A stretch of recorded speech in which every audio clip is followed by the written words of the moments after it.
मेरे सारे सवालों का तू है जवाब, तेरे सामने मैं तो हूँ बेनकाब।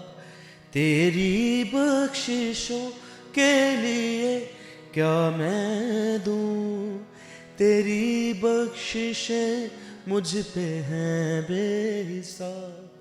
मेरी इतनी औकात मैं दिन और रात, मेरी इतनी औकात मैं दिन और रात तेरा सजदा करूं, सजदा करूं तेरा सजदा करूं, सजदा करूं तेरा सजदा करूं, सजदा करूं तेरा सजदा करूं, सजदा करूं तेरा सजदा करूं।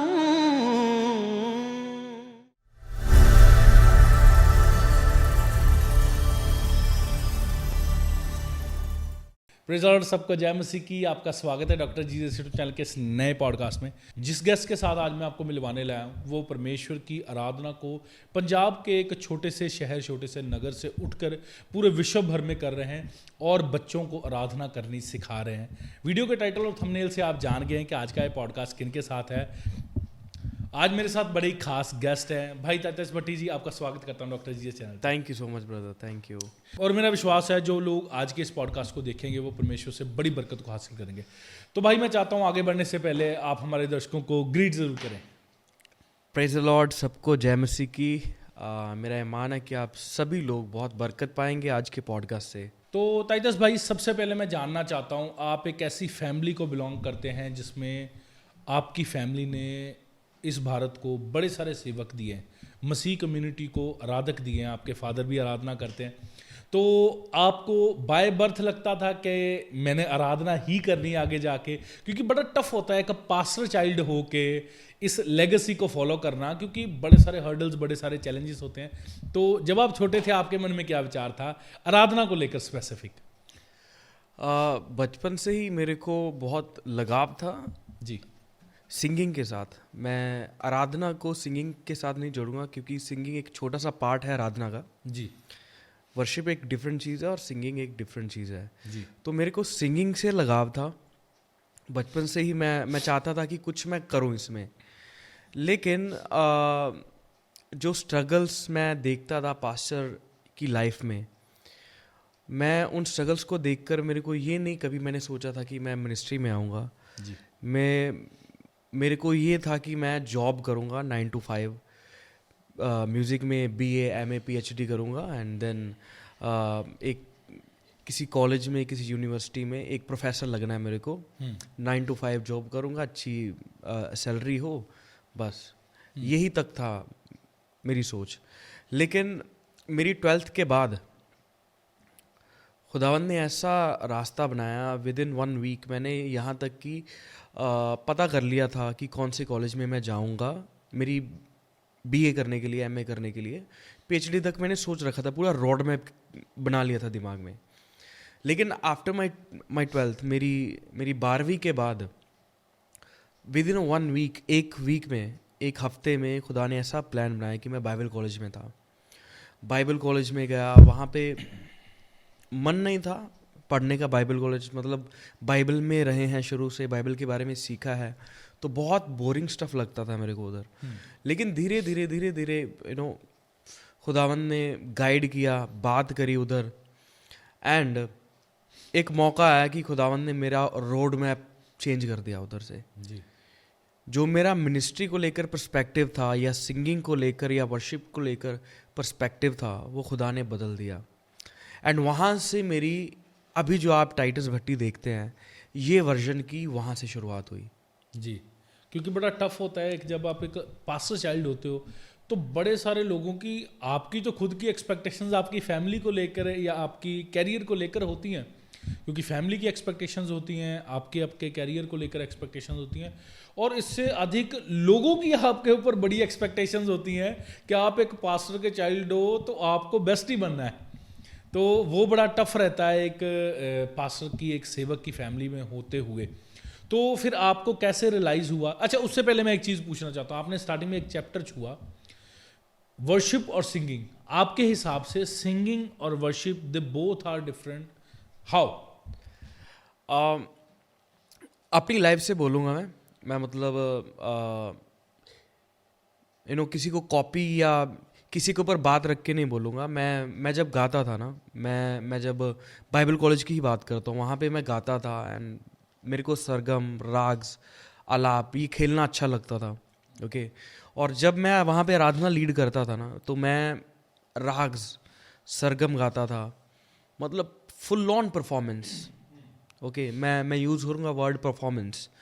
तो मैं वहाँ पे परफॉर्म करता था। मेरे सॉन्ग के बाद मैं ये एक्सपेक्ट करता था कि लोग आएँ और मेरे को बोले ब्रो यू नेल्ड इट, बहुत सही गाया। तो मैं ये एक्सपेक्टेशन मेरे जहन में ये थी कि लोग आपकी तारीफ करें, लोग मेरी तारीफ करें।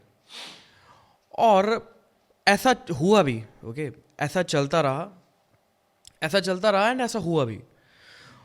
लेकिन मेरे को एक दिन एक पास्टर साहब ने सवाल किया कि जब आप गाते हैं, व्हेन यू लीड वर्शिप, जिंदगियां तब्दील होती हैं? द मोस्ट इंपॉर्टेंट थिंग, मतलब हालात बदलते हैं।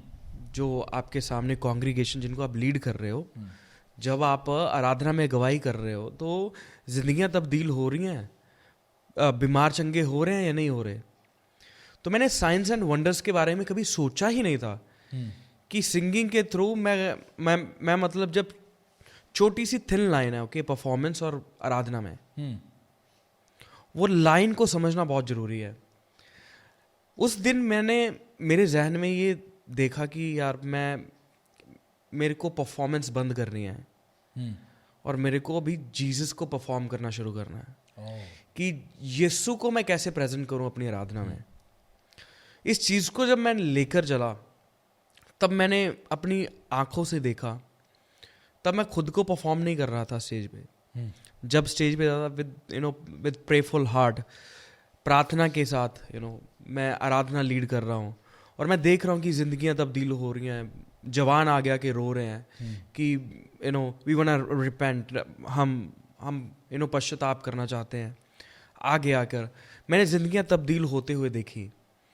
तो परफॉर्मेंस एंड आराधना का इम्पैक्ट ये है, जब आप परफॉर्म या सिंगिंग करते हैं ना, तो आप अपने आप को प्रेज कर रहे हैं। लेकिन जब आप आराधना करते हो ना, तो आप अपनी स्किल के थ्रू सारा जलाल आदर वो यीशु को दे रहे हैं। जी।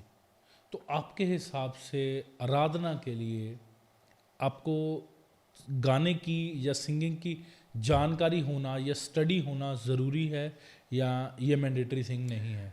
First of all thank you so much for bringing this out. ये सवाल ऐसा कोई उठाता नहीं है जी, ओके। मुझे ऐसा लगता है कि हर कोई जो चर्च में आराधना लीड करना चाहता है या इवन क्वायर ज्वाइन करना चाहता है, मुझे ऐसा लगता है कि उसको सीखना इज़ वेरी वेरी इंपॉर्टेंट। जी। क्यों सीखना चाहिए? मान लीजिए मैं एक आराधक हूँ, वर्शिप लीडर हूँ, मैं गा रहा हूँ, मेरे को पिच के बारे में ज़ीरो नॉलेज है, मेरे को कोड्स के बारे में ज़ीरो नॉलेज है, बस सुर और लय के बारे में, सुर और लय के बारे में थोड़ा बहुत ज्ञान है, और मैं माइक पकड़ के एक हजूम को, एक कॉन्ग्रीगेशन को लीड कर रहा हूँ आराधना में। थोड़ा सा सोचिए कि आप गाते गाते आउट ऑफ पिच हो गए हैं, आपके साथ वो सारे लोग आउट ऑफ पिच हो गए हैं, और वो जो कनेक्शन बिल्ड हुआ ना, वो कहीं ना कहीं टूट जाता है। बिल्कुल। बहुत सारे लोग बोलते हैं कि ब्रो जैसा हम गा रहे हैं ना, खुदा को हमारी आराधना से मतलब है, गलों से मतलब नहीं है। ये तो ऐसा हुआ कि आप, हमारे शेल्डन भाई बोलते हैं कि आप 10वीं के एग्ज़ाम दे रहे हैं बिना पढ़े और बोल रहे हैं पवित्र आत्मा हमें लीड करेगा। ऐसा नहीं होता है, प्रोसेस है। तो यू हैव टू लर्न, सीखना है, then you can lead worship. खुदा, हमारा खुदा ना, जो बहुत परफेक्शन वाला खुदा है, उसने हर चीज़ बहुत परफेक्ट बनाई है, और वो चाहता है कि उसकी जब आराधना की जाए, उसकी हमद की जाए। इवन बाइबल में जब देखते हैं सुर ताल के बारे में बाइबल में लिखा है, तो वो सुरों को, वो तालों को सीखना जरूरी है। सीख कर आराधना करें। जी, ये मोस्ट इम्पॉर्टेंट थिंग है। अच्छा, तो टाइटस भाई, मैं चाहता हूँ कि आगे बढ़ने से पहले इस पॉडकास्ट में आप उस गीत को ज़रूर हमारे दर्शकों को गा कर सुनाएं जिस गीत ने पर्टिकुलर पंजाब में आपको एक खास पहचान दी, क्योंकि पंजाब के बाहर तो लोग आपको जान ही रहे थे, मगर एक गीत ने आपको पंजाब में बड़ी अलग सी पहचान दी, सजदा आपका गीत सबसे पहले। तो क्या है उस गीत की स्टोरी, कैसे बना, वो सारी बातचीत करते हैं आज। श्योर। तो सजदा जो सॉन्ग है, एक्चुअली अगर मैं बात करूँ, यूट्यूब के ऊपर मेरा ऑफिशियली पहला सॉन्ग था, स्पेसिफिकली पंजाबी ऑडियंस के लिए। एंड ये डैड ने मेरे को गिफ्ट किया था। मैं बाइबल कॉलेज से छुट्टी पे आया था, कुछ टाइम के लिए मैं आया था, ब्रेक था उधर से। एंड डैड चाहते थे कि कुछ मैं रिकॉर्ड करके जाऊँ, तो 10 दिनों का कुछ टाइम था। एंड एक दिन में हमने ये गाना लिखा। एक और गाना था जो मतलब हम रिकॉर्ड करने ही वाले थे, लेकिन लास्ट मोमेंट पे ये सॉन्ग का हमें सिर्फ स्टार्टिंग वाला वर्स मिला था। सजदा का वर्स मिला, होले होले ये दिल तेरा हुआ, उससे हमने पूरा गाना बिल्डअप कर दिया। गाना बिल्डअप करने के बाद हम स्टूडियो में गए, इसका म्यूज़िक बना, मिक्सिंग हुआ, इसका शूटिंग भी हुआ। विद इन अ वीक ये गाना कंप्लीट हो गया। एक हफ्ते में पूरा, मतलब स्क्रैच से गाना, ये स्क्रैच से जीसस। तो एक वीक में सारा गाना कंप्लीट कर दिया। उसके बाद मैं वापस बाइबल कॉलेज गया, वहाँ पर जाके ये गाना मतलब रिलीज़ हुआ। और ये गाने को इतना प्यार मिला, जब स्पेसिफिकली दीपक जॉनसन भाई की बात करूँगा, उन्होंने लाइव गाया जब, और इसको और ज़्यादा पहचान मिली।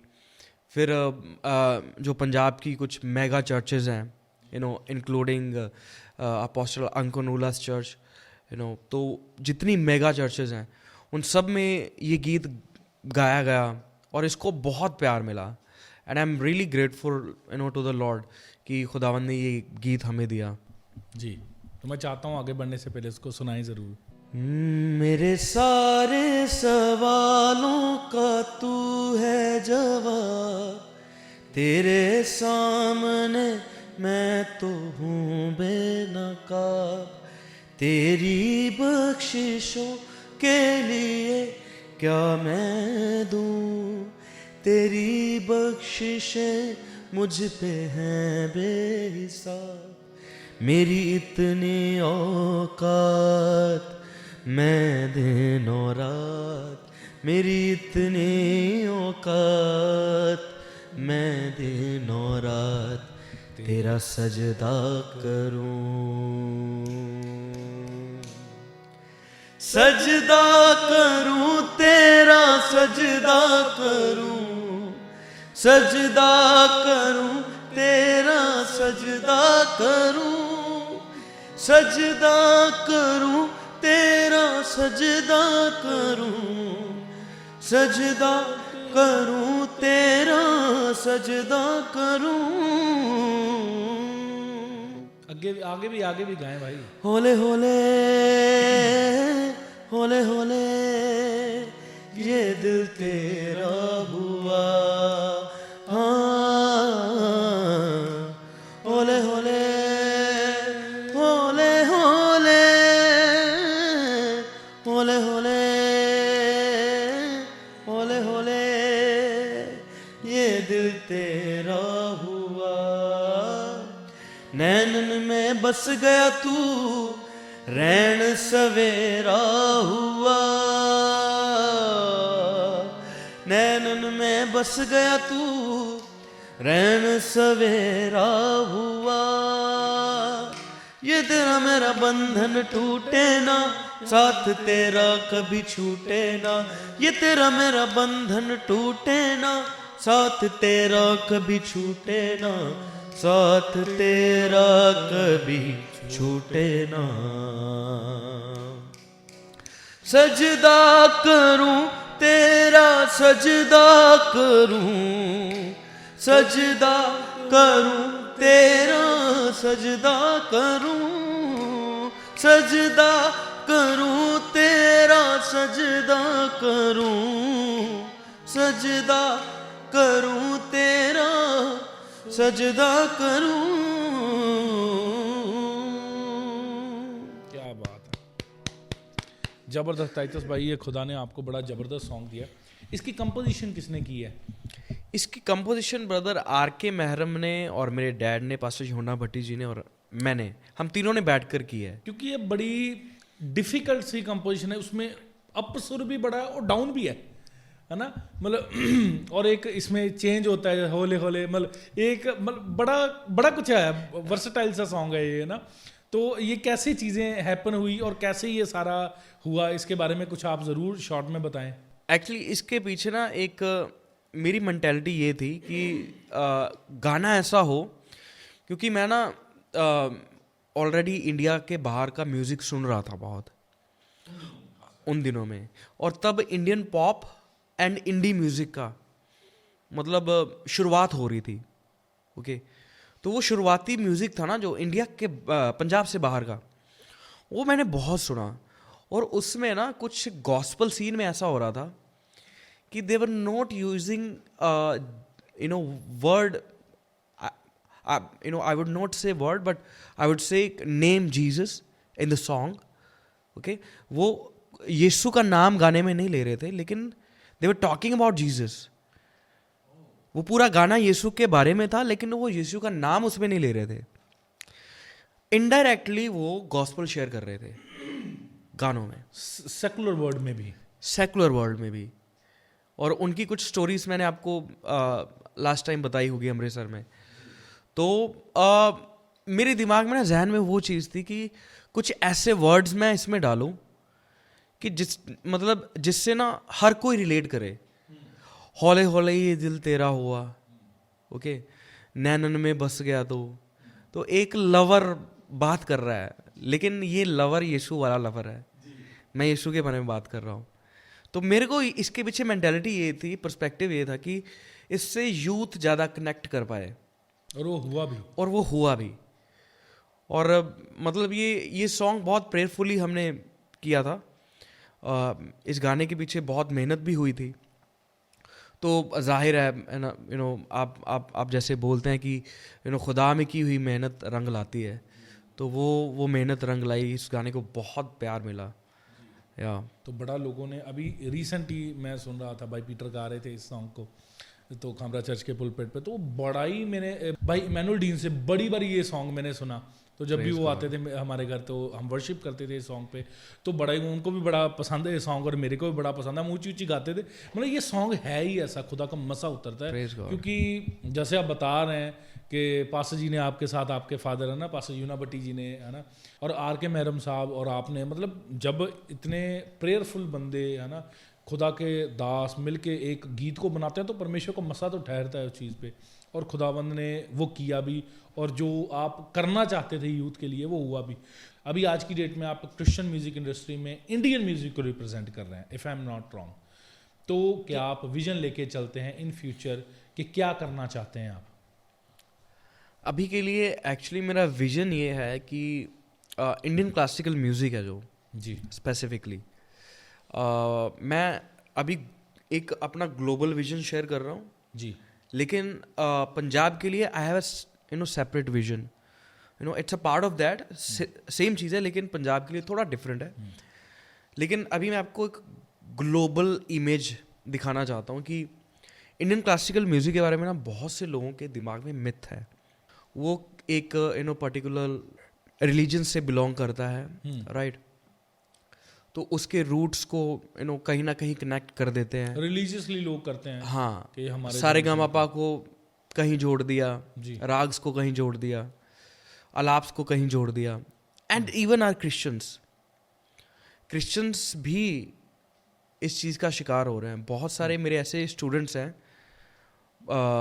Will talk about boot camp also, but boot camp में ऐसे कुछ स्टूडेंट्स आए मेरे पास जी, जिन्होंने इंडियन क्लासिकल म्यूज़िक छोड़ दिया सीखना, सिर्फ एक बात की वजह से कि चर्च में उनको ये सिखाया गया कि इंडियन क्लासिकल म्यूज़िक जो आलाप, जो सरगम आप गा रहे हो, वो किसी स्पेसिफिक, कि क्रिश्चियनिटी का हिस्सा नहीं है, ये अदर रिलीजन का है। ये क्रिश्चियनिटी का हिस्सा नहीं है, ये किसी और धर्म का हिस्सा है। जी।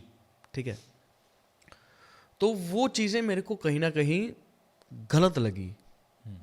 ओके, क्योंकि ये देखिए कि अभी मैं इंडियन क्लासिकल म्यूज़िक को रिप्रेजेंट कर रहा हूँ स्पेसिफिकली। मैं आराधना करता हूँ, लेकिन पंजाब से बाहर मैं थोड़ा सा इंडियन क्लासिकल म्यूज़िक को ज़्यादा एम्फोसाइज करता हूँ। जैसे भजन्स चलते हैं बाहर, तो भजन्स के ऊपर मैं ज़्यादा फोकस करता हूँ। तो इस मसीही भजन्स, तो मैं ये पिक्चर को थोड़ा सा और क्लियर करना चाहता हूँ थियोलॉजिकली। ठीक है, बाइबल को बीच बना, बाइबल को बीच में लाकर। क्योंकि ये देखिए, मैंने बीटीएच किया है, बैचलर ऑफ थियोलॉजी। बाइबल के स्कॉलर्स के साथ मैंने सिटिंग की है और पूछा है कि आपका क्या पर्सपेक्टिव है इसके ऊपर, जिन्होंने बाइबल कमेंट्रीज लिखी हैं। और कुछ ऐसे लोग जो जिन्होंने इंडियन क्लासिकल म्यूजिक में डबल पीएचडी कर रखी है और अभी गॉस्पल सॉन्ग गा रहे हैं जी। तो मैंने उनके पर्सपेक्टिव्स जानने की कोशिश करी, उसके बाद मैंने अपना पर्सपेक्टिव, अपनी कंक्लूजन इसमें डाली। जी, राइट। तो ये देखिए, एक ग्लोबल विजन है। अभी 7 स्वर होते हैं ना जी, सा रे गा मा पा धा नि सा नि धा पा मा गा रे सा। जी। तो इसको इंडियन क्लासिकल की भाषा में बात करूँगा, सा को बोलते हैं षडज, ऋषभ, गंधार, मध्यम, पंचम, दैवत, निषाद, षडज। तो इन सबको रिलीजन के साथ जोड़ा जाता है। अच्छा, ऐसा नहीं है। अभी सेम मेलोडी है, डो रे मी फा है, डो रे मी फा दा रा रा रा। अभी डो रे मी फा है जो ये वेस्टर्न वाले यूज करते हैं, गोरे अंग्रेज, उनकी वो सारे गामा पा यूज नहीं करते। टोन सेम है, टोन सेम है। ऐसे तो वो भी मतलब जोड़ दें किसी के साथ। अरबिक म्यूजिक की टोन अलग है, पर्शियन म्यूजिक की टोन मतलब टोन सेम है, वर्ड्स अलग हैं। अफ्रीकन म्यूजिक की टोन सेम है, वर्ड्स अलग हैं। मतलब अल्टीमेटली चाहे कोई भी साज हो, कोई भी लैंग्वेज हो, कोई भी डिनोमिनेशन हो, कोई भी देश हो, कोई भी हो, सुर साथ ही रहेंगे। सुर साथ है, नाम और उनकी थियोलॉजी, उसके पीछे की फिलोसफी चेंज कर दी है अकॉर्डिंग टू कल्चर एंड अपने अपने हिसाब से, अपने अपने हिसाब से। मेरा पर्सपेक्टिव ये है कि it should sound patriotic rather than religious. जी, ये इसको देश के साथ जोड़ा जा सकता है कि ये इंडियन म्यूजिक है। किसी पर्टिकुलर रिलीजन का नाम लेकर उसके साथ नहीं जोड़ सकते। ओके, कि we can say it's Indian music man, जी, ये हमारा कल्चरल म्यूजिक है and we should revive it. हमें इसको मतलब रिवाइव करना है। सॉरी आपकी बात को काट रहा हूँ। अलाप, सरगम में ये सारी चीज इंडिया से निकली हैं, किसी पर्टिकुलर रिलीजन से नहीं, रिलीजन से नहीं, ये इंडिया की है पैदाइश। क्या बात है। मतलब आप ये चाहते हैं कि सभी क्रिश्चियन, नॉन क्रिश्चियन, सभी लोग world wide Christian classical music को दिल खोल के स्वागत करें, उसका वेलकम करें, क्योंकि ये पर्टिकुलर किसी रिलीजन की देन नहीं है, ये इंडिया की देन है। इंडिया की भी नहीं बोलूंगा मैं, ये मेरे यीशु की देन है। अच्छा, म्यूजिक स्वर्ग में था, ये करेक्ट है शुरू से, जी, जब धरती बनी भी नहीं थी, वहां से चलता आ रहा है। इसमें मैनिपुलेशन हुई है, शैतान ने मैनिपुलेशन करी है। इंडियन क्लासिकल म्यूजिक में मैं बोलूंगा कि शैतान ने मैनिपुलेशन करी है। वो नहीं चाहता कि इंडियन क्रिश्चियंस इस म्यूजिक को लें और इंडिया में through Indian music gospel share करें। वो क्यों नहीं चाहता? जाहिर है, जो इंडिया का हार्ट है ना, वो इंडियन म्यूजिक है। If you want to change India, अगर वो सेम म्यूजिक को लेकर चलते हो, you can make an huge impact. India में बहुत बड़ा इम्पैक्ट आ सकता है। आपको क्या लगता है कि जो पंजाब में इतनी बड़ी रिवाइवल की वेव आई, इसके पीछे क्या कारण है? मैं आपसे पूछ रहा हूँ। वर्शिप भी इसका पार्ट है वैसे, कि बहुत से एस्पेक्ट है, मगर उनमें से एक बड़ा हिस्सा वर्शिप का भी है। क्योंकि मैं भी किसी पर्टिकुलर चर्च यही सुन के गया था कि यार वहाँ की वर्शिप बड़ी अच्छी है, वहाँ पे वर्ड सुना, चीज़ें सुनी, तो बड़े सारे लोग, ये फैक्ट है, इसको डिनाई नहीं कर सकते। आपने वर्शिप बोला, but I would say regional worship. अब रीजनल वर्शिप क्या है? पंजाब की या Punjabi worship. Punjabi worship, exactly. यहाँ पे पंजाबी लोग पंजाबी वर्शिप से कनेक्ट कर पा रहे हैं। पंजाबी जो गाने आ रहे हैं ना, पंजाबी, अभी आप यूट्यूब खोलोगे ना, जितने पहले सेकुलर आते थे ना, आज एवरी डे मतलब मेरे हिसाब से 10-12 गाने रिलीज हो रहे हैं क्रिश्चियन गॉस्पेल सॉन्ग्स, और सभी मतलब रीजनल पंजाबी सॉन्ग्स टिपिकल, और एक से बढ़कर एक, एक से बढ़कर एक। और ये सबसे बड़ा कारण है। मैंने बहुत सारी ऐसी पंजाब में ही टेस्टिमनीज देखी हैं। जब मैंने पंजाब टूर किया था उस दौरान मैंने बहुत सारी ऐसी टेस्टिमनीज देखी जिन्होंने पंजाबी म्यूजिक को सुनकर चर्च में जाना चाहा। जो हमारा रीजनल पंजाबी वर्शिप थी ना जी, उसको सुनकर उनको ये लगा कि ब्रो मतलब ये भी अच्छा गाते हैं, हमें इनसे सीखना चाहिए। सीखने के माध्यम से वो आए चर्च में और उनकी ज़िंदगी बदल गई। उन्होंने यीशु मसीह को जान लिया। जिस दिन हमने ये एक ना मतलब मैं बोलूँगा ये एक चेन बनी हुई है। जिस दिन ये चेन टूट गई ना, इंडियन क्लासिकल वाली ये मिथ टूट गई। मैं आपको एक ना किस्सा शेयर करूँगा। एक ना बाइबल स्कॉलर थे, उन्होंने कनाडा से थे, मैं उनका नाम नहीं लेना चाहूँगा। मेरे को कॉल आया उनका, मेरे को बोले कि मैं ना आपकी क्लास ज्वाइन करना चाहता हूँ, प्लीज़ टाइम में से टाइम निकालिए, 2 घंटे की क्लास एक वीक में एक बार ही ले लीजिए चाहे। अंग्रेज थे? मतलब थे इंडियन, लेकिन बाइबल स्कॉलर थे। अच्छा। उन्होंने PhD करी हुई थी। अच्छा। न्यू टेस्टामेंट में। पंजाब के थे? पंजाब के नहीं थे। अच्छा। न्यू टेस्टामेंट में ना उन्होंने PhD की हुई थी। तो मेरे को बोले कि मेरे को स्पेसिफिकली इंडियन क्लासिकल म्यूजिक सीखना है, मेरे को किसी ने सिखाया नहीं अभी तक, तो मुझे सीखना है। मैंने कहा ठीक है। तो मैंने एक दिन हफ्ते में निकाला। उसने मेरे को बोला कि मैं एक क्लास का आपको एक पर्टिकुलर अमाउंट थी जो मेरी क्लास से डबल थी जितना मैं चार्ज करता हूँ। बोला मैं उतना पे करूँगा। अच्छा। मैंने कहा ठीक है। और वो मेरी क्लास ज्वाइन किया, और मैं क्लास ज्वाइन करते ही मैंने उनसे पूछा कि आप कौन है ऐसे करके। तो उन्होंने मेरे को बताया कि मैं न्यू टेस्टामेंट का स्कॉलर हूँ। नया नियम होता है ना, तो वो उसकी जो कमेंट्रीज हैं, डिटेल हिस्ट्री, उसके बारे में स्टडी करके वो लिखते हैं उनको। तो मैंने उनके बारे में जाना। तो मैंने इंडियन क्लासिकल म्यूज़िक के बारे में जब इंट्रोडक्शन दी उनको, जैसे हम अभी बात कर रहे हैं जी, इंडियन क्लासिकल म्यूज़िक के बारे में जितनी मिथ्स हैं, डाउट्स हैं, वो क्लियर मैंने स्टार्टिंग में ही पहली क्लास में वो क्लियर करता हूँ। मेरा ये मेरा तरीका है। उसके बाद मैं लेसन शुरू करता हूँ। तो मैंने स्टार्टिंग में मैंने कहा कि पहली क्लास इंट्रोडक्टरी है और इसमें मैं ये चीज़ एक्सप्लेन करूँगा सिर्फ, ठीक है। तो he was so interested. Okay, तो ज्वाइन किया एंड लास्ट में पता क्या बोला brother I am really really sorry, मैंने आपकी क्लास ज्वाइन करी थी आपको रोस्ट करने के लिए। अच्छा। He paid double amount that I charge. दुगना पे किया उसने जस्ट मेरे को रोस्ट करने के लिए। क्यों? क्योंकि उसको ये लगता था कि मैं रायता फैला रहा हूँ मसीहत में, कि इंडियन क्लासिकल म्यूजिक को मैं चर्चों को चर्चेस को इंट्रोड्यूस कर रहा हूँ, बूट कैम्प में इंट्रोड्यूस कर रहा हूँ। तो उसको ये लगा कि मैं रायता फैला रहा हूँ, चर्च के लिए मैं डेंजर हूँ। तो बोला कि मैंने तेरी क्लास इसलिए ज्वाइन करी थी कि तू बोले और मैं तेरे को रोस्ट करूँ। अच्छा। तो उन्होंने मेरे को सॉरी बोला। उसके बाद बोले कि ब्रो मतलब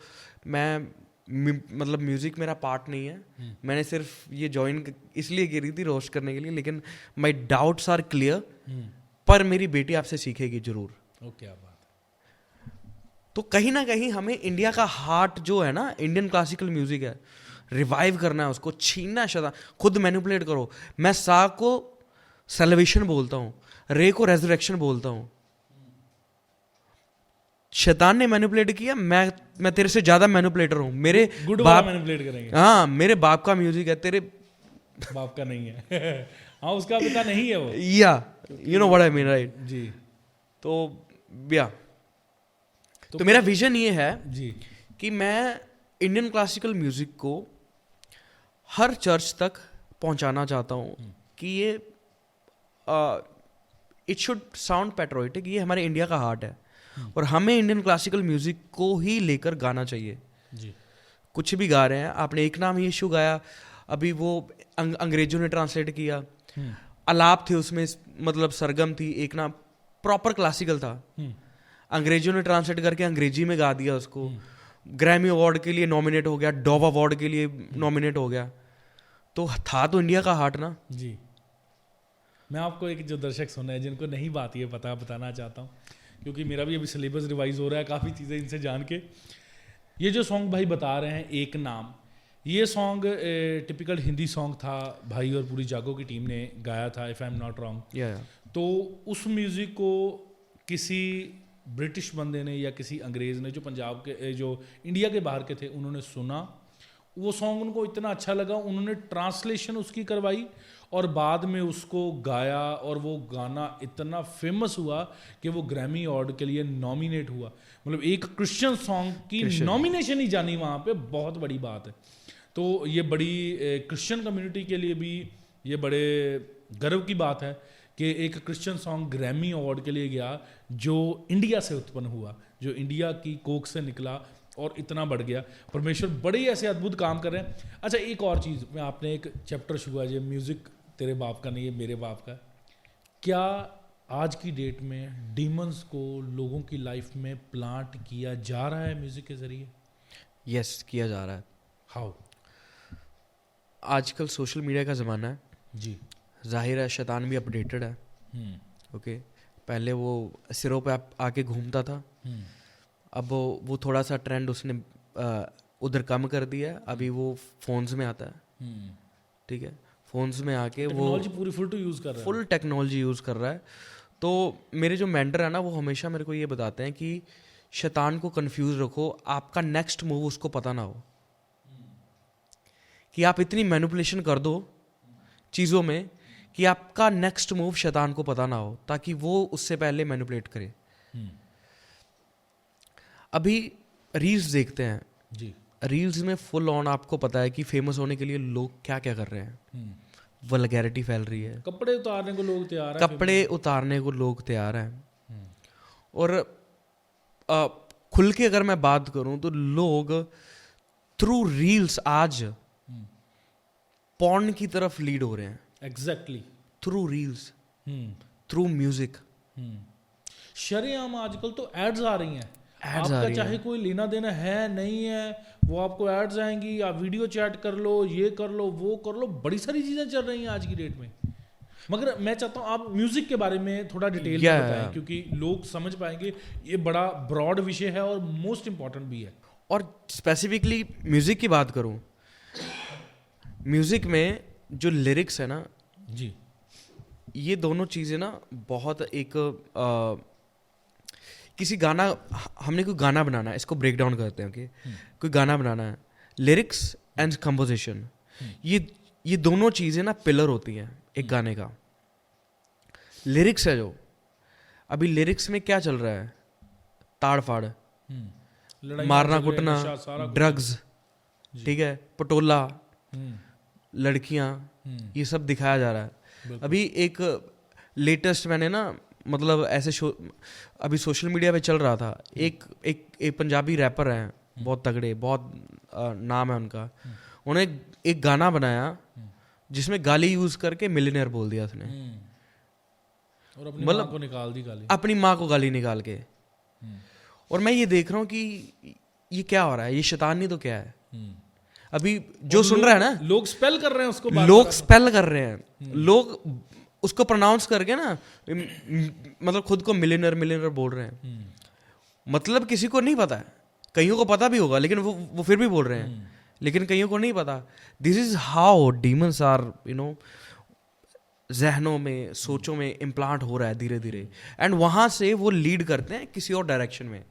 लड़की की बात हो गई, लड़की से वो सीधा डायरेक्ट करेंगे पॉर्न की तरफ से, ठीक है, वही चीजें हथियारों की तरफ डायरेक्ट करेंगी आज की यूथ को। ड्रग्स आ रहा है, ड्रग्स तो आपको पता है पंजाब का बेड़ा गर्क हुआ पड़ा है ऑलरेडी, और ड्रग्स के ऊपर और गाने आ रहे हैं। अभी मतलब मैं 3-4 गाने सुन चुका हूँ ड्रग्स के ऊपर, पंजाबी गाने, हिट बिल्कुल। रील्स पे लगा रहे हैं लोग, भी केस पे या चिट्टे दा, अभी किसका पड़ गया केस, मतलब चिट्टे के ऊपर गाने बन रहे हैं। एक और मेरे को चीज़ याद आ गई, आज की डेट में आप देखो आए दिन हर दूसरी तीसरी न्यूज़ हो रही है, कहीं पे किसी को शूट कर दिया, कहीं पे किसी को काट दिया, कहीं पे किसी को मार दिया।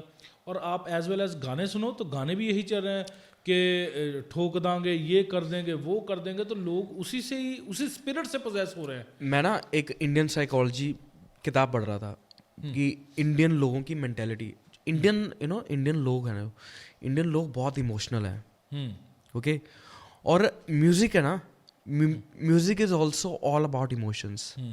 अगर आप म्यूजिक को डीपली जानते हैं ना, तो म्यूजिक भी इमोशंस को एक्सप्रेस करता है। तो जब वो डेयर वाले गाने आते हैं ना, ठीक है, वो डेयर वाले गाने ना इंडियन लोग इमोशनल हो जाते हैं, ठीक है, कि मतलब जोर है, जोर के ऊपर बात आ गई ना, तो गाने अगर काने में चल रहे हैं ना, तो वो बंदा ऐसे चलेगा, जोर है भाई मेरे में।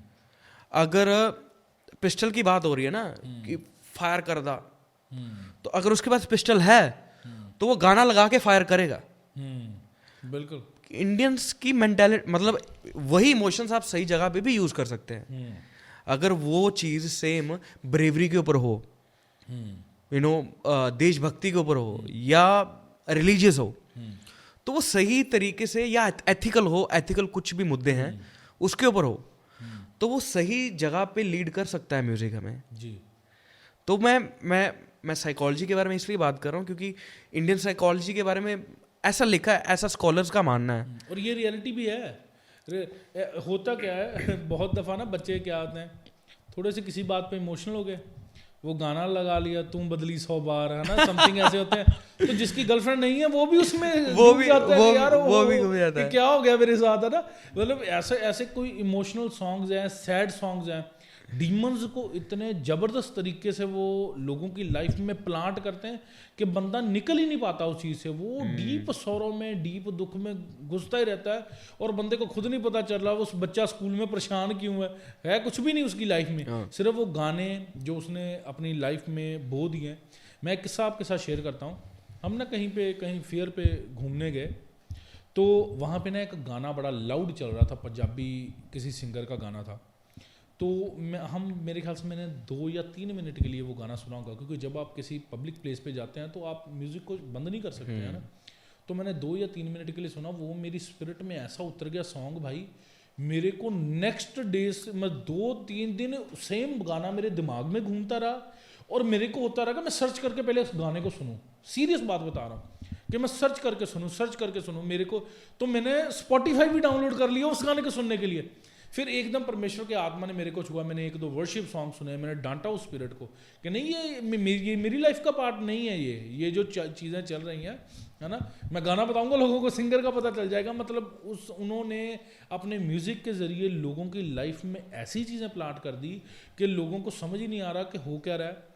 कि कुछ जैसे कहते हैं ना कि जो इल्यूमिनाटी है ये बैक मास्किंग को प्रमोट करते हैं ना, वो सारे डेविलिश, वो सारे कन्फेशंस आपकी लाइफ पे किए जाते हैं। तो लोगों को इस चीज़ का पता ही नहीं कि डेविल्स को इनकी लाइफ पे कमांड कर रहे हैं या डिक्लेयर कर रहे हैं, और ये इनको लग रहा है हम बड़े मज़े से कोई गाना सुन रहे हैं पंजाबी या बॉलीवुड का। ये म्यूजिक ना बहुत लाइफस्टाइल पे इम्पैक्ट करता है, आपकी डेली लाइफ पे इम्पैक्ट करेगा जी। म्यूजिक करता है ऐसा। मैंने बहुत सारी ऐसे किस्से सुने हैं कि सुसाइडियल जो सॉन्ग्स हैं कुछ, जिसमें आर्टिस्ट इज टॉकिंग अबाउट मतलब सुसाइड के बारे में, कि आफ्टर ब्रेकअप होने के बाद उसने सुसाइड कर लिया, और वो गाने में बयान कर रहा है। बहुत सारी मौतें देखी हैं, सुसाइड होते देखे हैं। एग्जैक्टली, बिल्कुल करेक्ट। तो ये शैतान ही और कौन है? म्यूजिक के थ्रू वो आपके लाइफस्टाइल को बदल रहा है, आपके प्रेयर टाइम को वो सैड सॉन्ग्स में तब्दील कर रहा है, आपके प्रेयर टाइम को वो पॉर्न में तब्दील कर रहा है। तो यही तो वो चाहता है। बिल्कुल। आज के टाइम में टाइम एक ऐसी चीज है जो हर किसी के पास है, पर वो हर किसी के पास नहीं है, यूटिलाइज नहीं कर पा रहे हम उसको। यूटिलाइज नहीं है लेकिन कर नहीं पा रहे हैं। सब कुछ है, लेकिन अभी ना मैं मतलब आउट ऑफ टॉपिक जा रहा हूँ थोड़ा सा, लेकिन हमने कलाम में पढ़ा कि एक टाइम आएगा कि कलाम का, बाइबल का काल बढ़ जाएगा, सुना होगा सबने। मुझे ये लग रहा है कि काल नहीं पड़ेगा, बिजी इतना कर कोई पढ़ेगा ही नहीं। बिल्कुल काल इस चीज का पड़ेगा कि कोई पढ़ेगा ही नहीं बाइबल को। पढ़ ही रहा है, रील्स पे 6-6 घंटे बीत जाते हैं, पता ही नहीं लोगों को लगता। रील्स में बीत जाते हैं। ये देखिए कि अभी पहले से ज्यादा कलाम शेयर हो रहा है, पता है, पहले से ज्यादा प्रीच हो रहा है।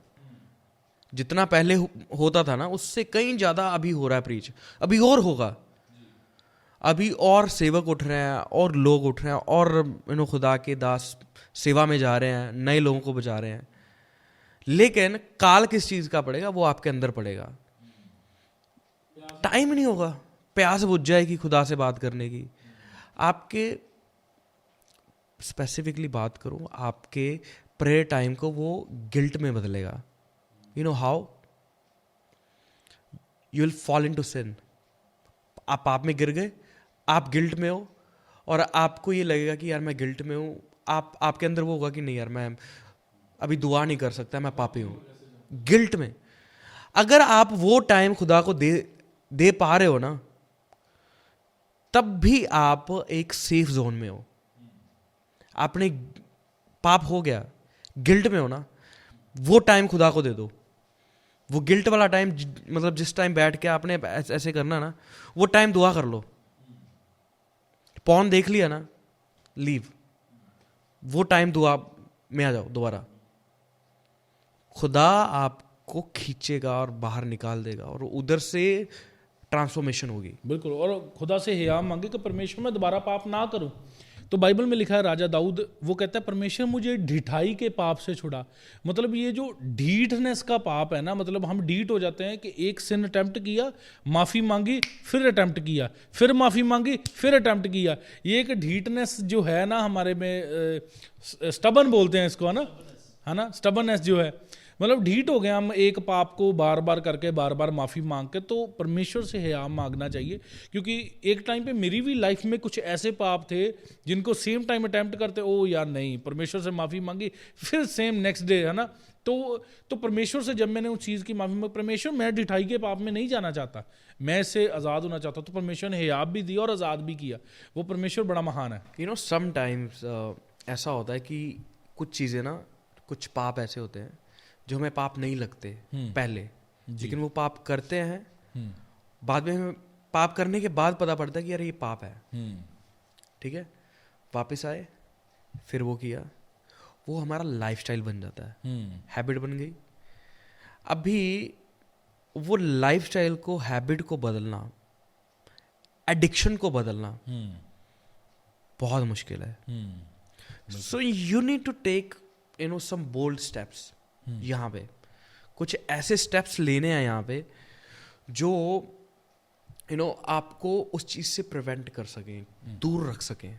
जी, मैंने I don't know why God is leading me to speak more about porn. Maybe God want me to speak specifically on this.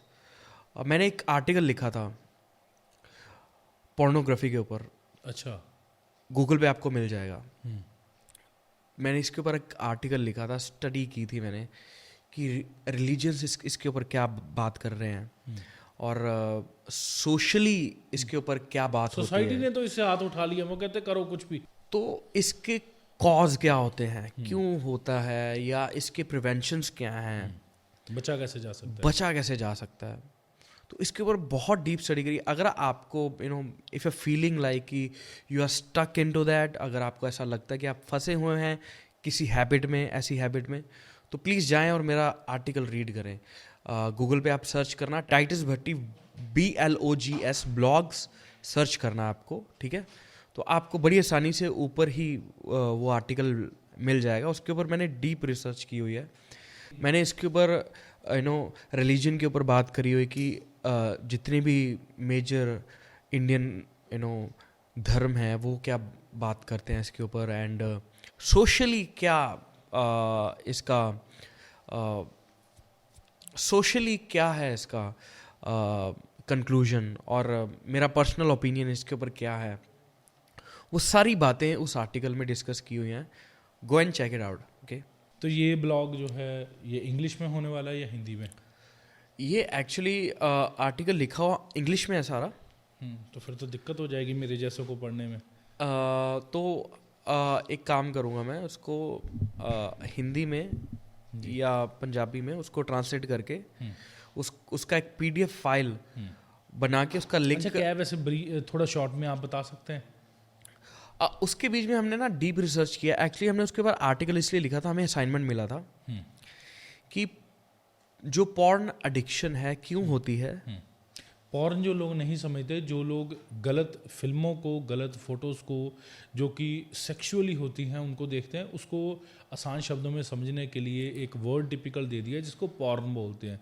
तो ये मेरे ख्याल से एक ऐसा टॉपिक है जिसके बारे में आपको जानकारी होनी ज़रूरी है, क्योंकि आज की डेट में जाने अनजाने में हमारे सामने कुछ ऐसे फ़ोटोज़, कुछ ऐसे वीडियोज़ आ जाते हैं जो हमें बड़े कैजुअल लगते हैं कि किसी बहन ने कोई वीडियो डाल दी जिसने ठीक कपड़े नहीं पहने हुए, है ना।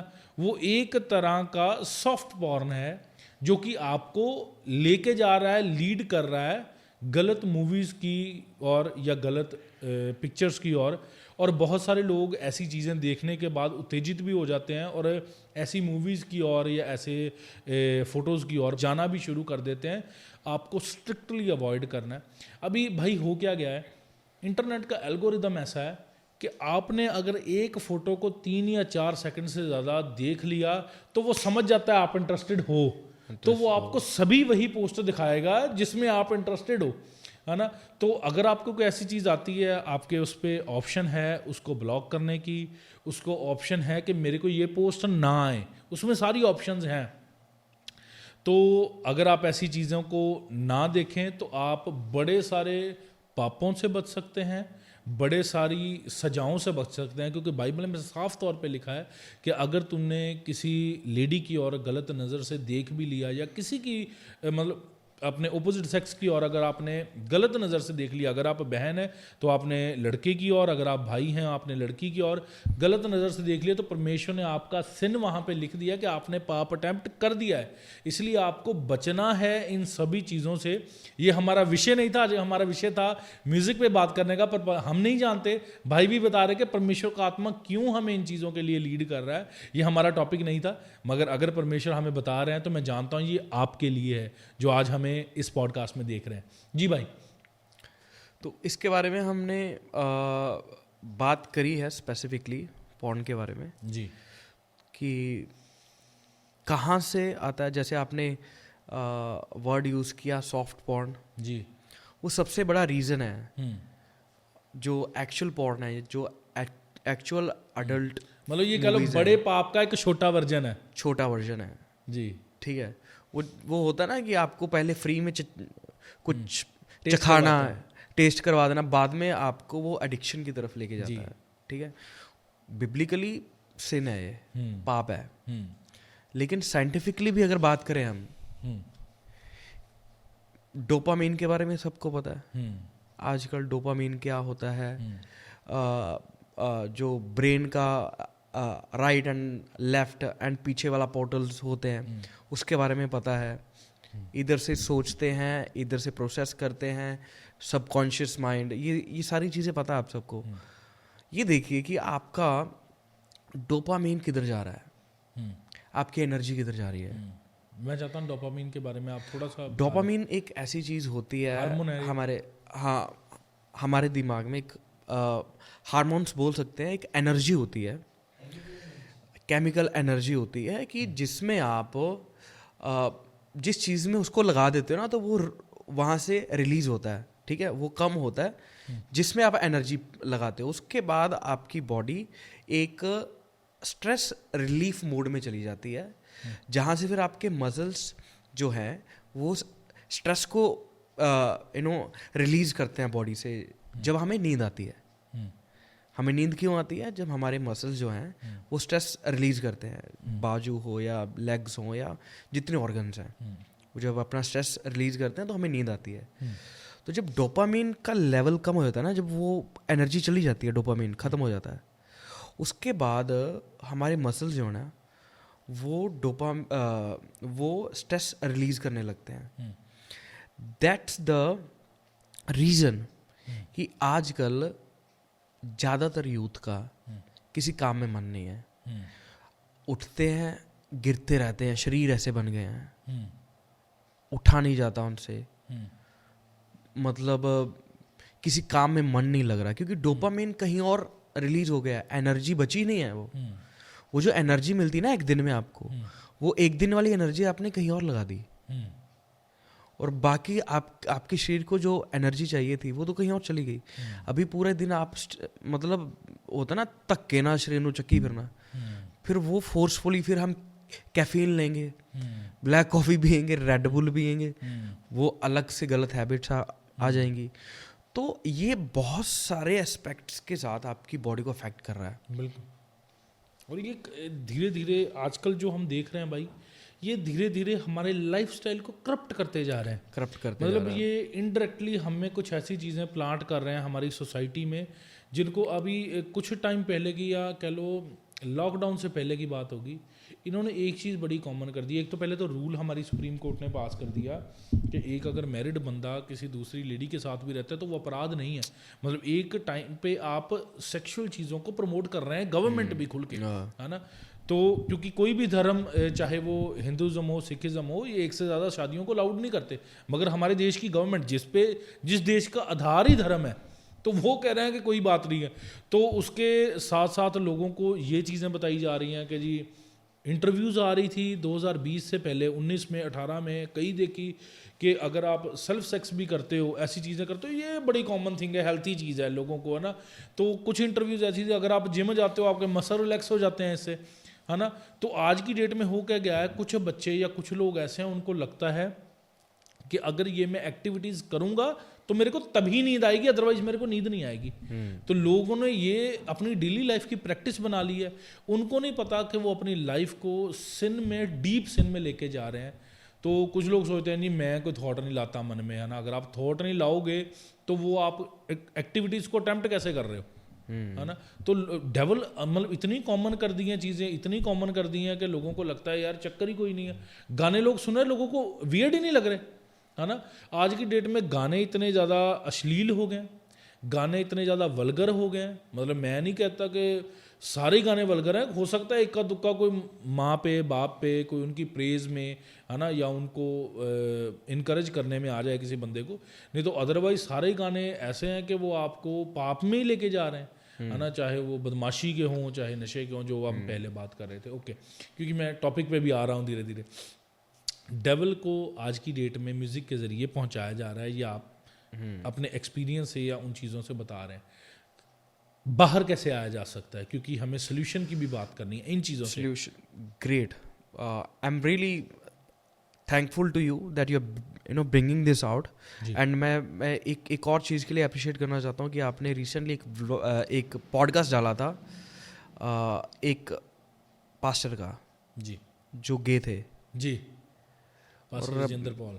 या आई रियली अप्रिशिएट कि आपने वो डेयर दिखाई कि आपने ऐसा कंटेंट भी डाला है जी, कि आई नो हेटर्स हैं, जी, बोलेंगे कि भाई क्या वल्गैरिटी है ये, बिल्कुल, ठीक है, लेकिन खुदावंद ने कैसे, अभी बात होती है ट्रांसजेंडर्स के ऊपर कि उनका चर्च होना चाहिए या नहीं, उनको चर्च में अलाउड होना चाहिए या नहीं, ठीक है, वो एक अलग टॉपिक है, लेकिन वो इसके ऊपर कभी बात करेंगे। और लेकिन इससे बाहर निकलने के लिए ना, एडिक्शन है तो ट्राई टू जो आपकी एनर्जी है उसको यूटिलाइज करें स्पिरिचुअल चीज़ों में, या मतलब स्पिरिचुअल चीज़ों में तो आई वुड से यस, वो तो जाहिर है। एक मेरे भाई थे, मैं बाइबल कॉलेज के थे, and he was a porn addict गाय।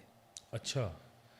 और एक दिन वो इतने फेडअप हो गए, मैंने आर्टिकल लिखा था and he came to me and वो फेडअप हो गया, बोला कि ब्रो मैं इस पाप में हूँ और मेरे से नहीं आया जा रहा बाहर, मैं every day I try a lot, मैं अपना बेस्ट दे रहा हूँ, लेकिन वो पता नहीं कि कैसे फ़ोन पे वो खुद ही भर जाता है सब कुछ, और वो तभी पता पड़ता है जब मैं देख लेता हूँ सब कुछ।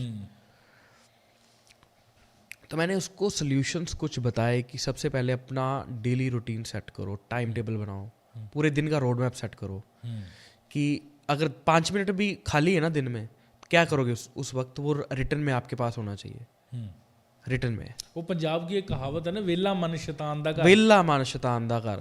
बस do something productive every day. वेले भी हो ना तो कुछ प्रोडक्टिव करते रहो, ठीक है। Try to utilize your time by reading books. किताबां ਜਿਹੜੀਆਂ बड़ी अच्छी चीज़ है। पंजाब तो बाहर ये हैबिट है लोगों की, पंजाब में बड़ी कम है। पंजाब से बाहर जब देखते हैं ना तो लोग किताबें पढ़ते हैं। हर एक रूम में आपको लाइब्रेरी दिखेगी, हर एक रूम में छोटी सी लाइब्रेरी होगी। मैं रिसेंट पास्टर रिचर्ड कादरी के साथ एक पॉडकास्ट मेरा हुआ, वो कहते मेरे पास मेरी पर्सनल बुक्स जो हैं वो 4000 से ज़्यादा हैं। तो आई वॉज शॉक्ड कि एक बंदा 4000 किताबें कैसे पढ़ सकता है। मतलब वो कहते हम जब घर शिफ्ट करते हैं तो हमें यही रहता है कि इन किताबों को लेके कैसे जाना है। बस बस बस मेरे घर में भी एक छोटी सी लाइब्रेरी है, उसमें भी मैंने किताबें जोड़ के रखी हैं। मेरे डैड किताबें पढ़ते हैं, अच्छा, हम किताबें पढ़ते हैं। ये वैसे बड़ी इंपॉर्टेंट चीज़ है, बड़ी इंपॉर्टेंट चीज़ है एवरी डे। मैं आपको स्केड्यूल सेट करने की बात कर रहा हूँ, ठीक है। एक होता है कि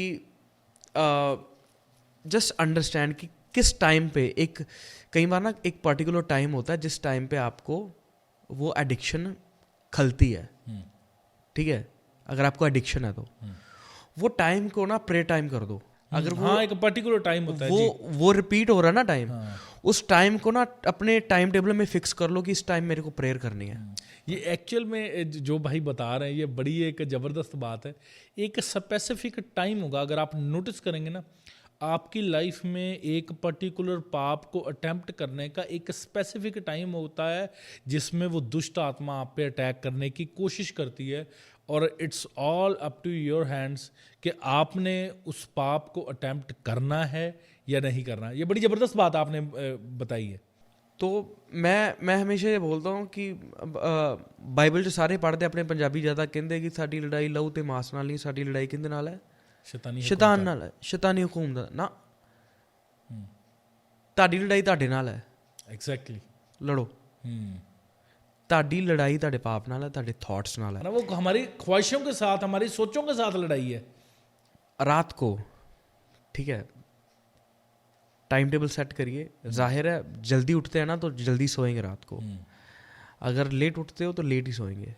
वो साइकिल ख़राब नहीं करनी दिन की, ठीक है। वो टाइम टेबल एक सेट करो, ठीक है, इन सच अ वे कि वो जो स्पेसिफिकली ये देखना कि रिपीटेड टाइम आपका एक पर्टिकुलर पाप करने का टाइम क्या है, वो टाइम को जाहिर है प्रे टाइम में कन्वर्ट कर लो, सबसे पहली बात। दूसरी बात, कंपनी।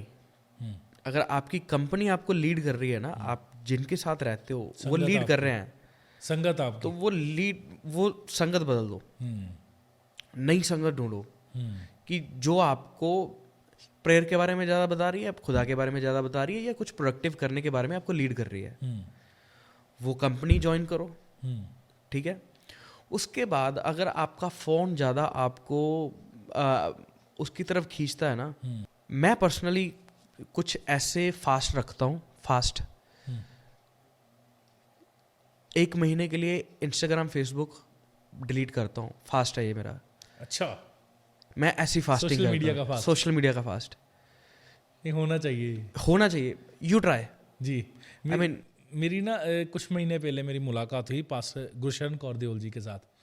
तो वो बता रहे, कहते आज के मसीहों को, उनके चर्च के बाहर एक पार्क है, वहाँ पे हमको बैठने का मौका मिला, मैंने आधा पौना घंटा काफ़ी चीज़ें उनसे सीखी। तो वो कहते आज के मसीहों को रोटी का फास्ट रखने की ज़रूरत नहीं है, मोबाइल का फास्ट रखो कि प्रभु मैं सुबह 8 से 10 तक फ़ोन नहीं चलाऊंगा, मैं प्रेयर में बैठूंगा, है ना, या एक पूरा दिन प्रभु मैं फ़ोन नहीं चलाऊंगा, ये मैंने तेरे को दे दिया, है ना। तो कहते मतलब ऐसे फास्ट आप भी बता रहे हैं सेम चीज़ कि हमें ये फास्टिंग करनी चाहिए, आज की डेट में करनी चाहिए। हम एक कैंप में थे, ओके, और वो कैंप में ना हमें 1 वीक तक रुकना था, ठीक है। और वो कैंप में ना हमने क्या किया, एक बकेट थी और जितने जवान आए थे हमारे पास, सबको बोला हमने कि we gonna fast for next 7 days। अपने अपने फ़ोन्स इस बकेट में डाल दो और हम फ़ोन्स का फास्ट करने जा रहे हैं अगले 7 दिनों तक।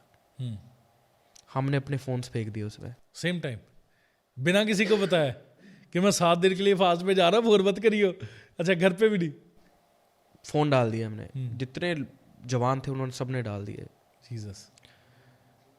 ये देखिए 7 दिन तक किसी ने फ़ोन को हाथ नहीं लगाया, जिंदगियां तब्दील हुई। कोई रो रहा है, कोई किस कोने में बैठ के रो रहा है, कोई किस कोने में बैठ के रो रहा है। जब वर्शिप लीड कर रहे हैं ब्रेक थ्रू हो रहे हैं, जब वर्शिप लीड कर रहे हैं आंसू बह रहे हैं, दिल टूट रहे हैं, और हमने साइंस एंड वंडर्स देखे उधर। सी कि एक फ़ोन अगर आपको लीड कर रहा है ना, तो फास्ट करना शुरू कर दो फ़ोन का। बिल्कुल। कि 1 वीक तक मेरा फास्ट है फ़ोन से। अगर आपको मैसेज करना, फ़ोन करके बोलना, किसी को बोल दो कि अगर इंपॉर्टेंट है मेरी मॉम को कॉल करो, मेरे डैड को, मेरे भाई को, बहन को कॉल करो।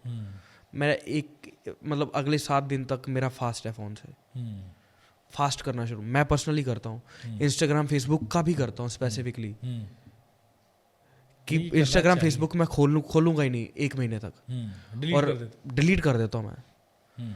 तो ऐसी फास्टिंग करना शुरू करो, ये बहुत हेल्प करती है आपकी। डिवाइस ही नहीं ना होगा आपके पास, डिवाइस नहीं होगा, जो चीज़ आपको लीड कर रही है, यू विल बी सेफ।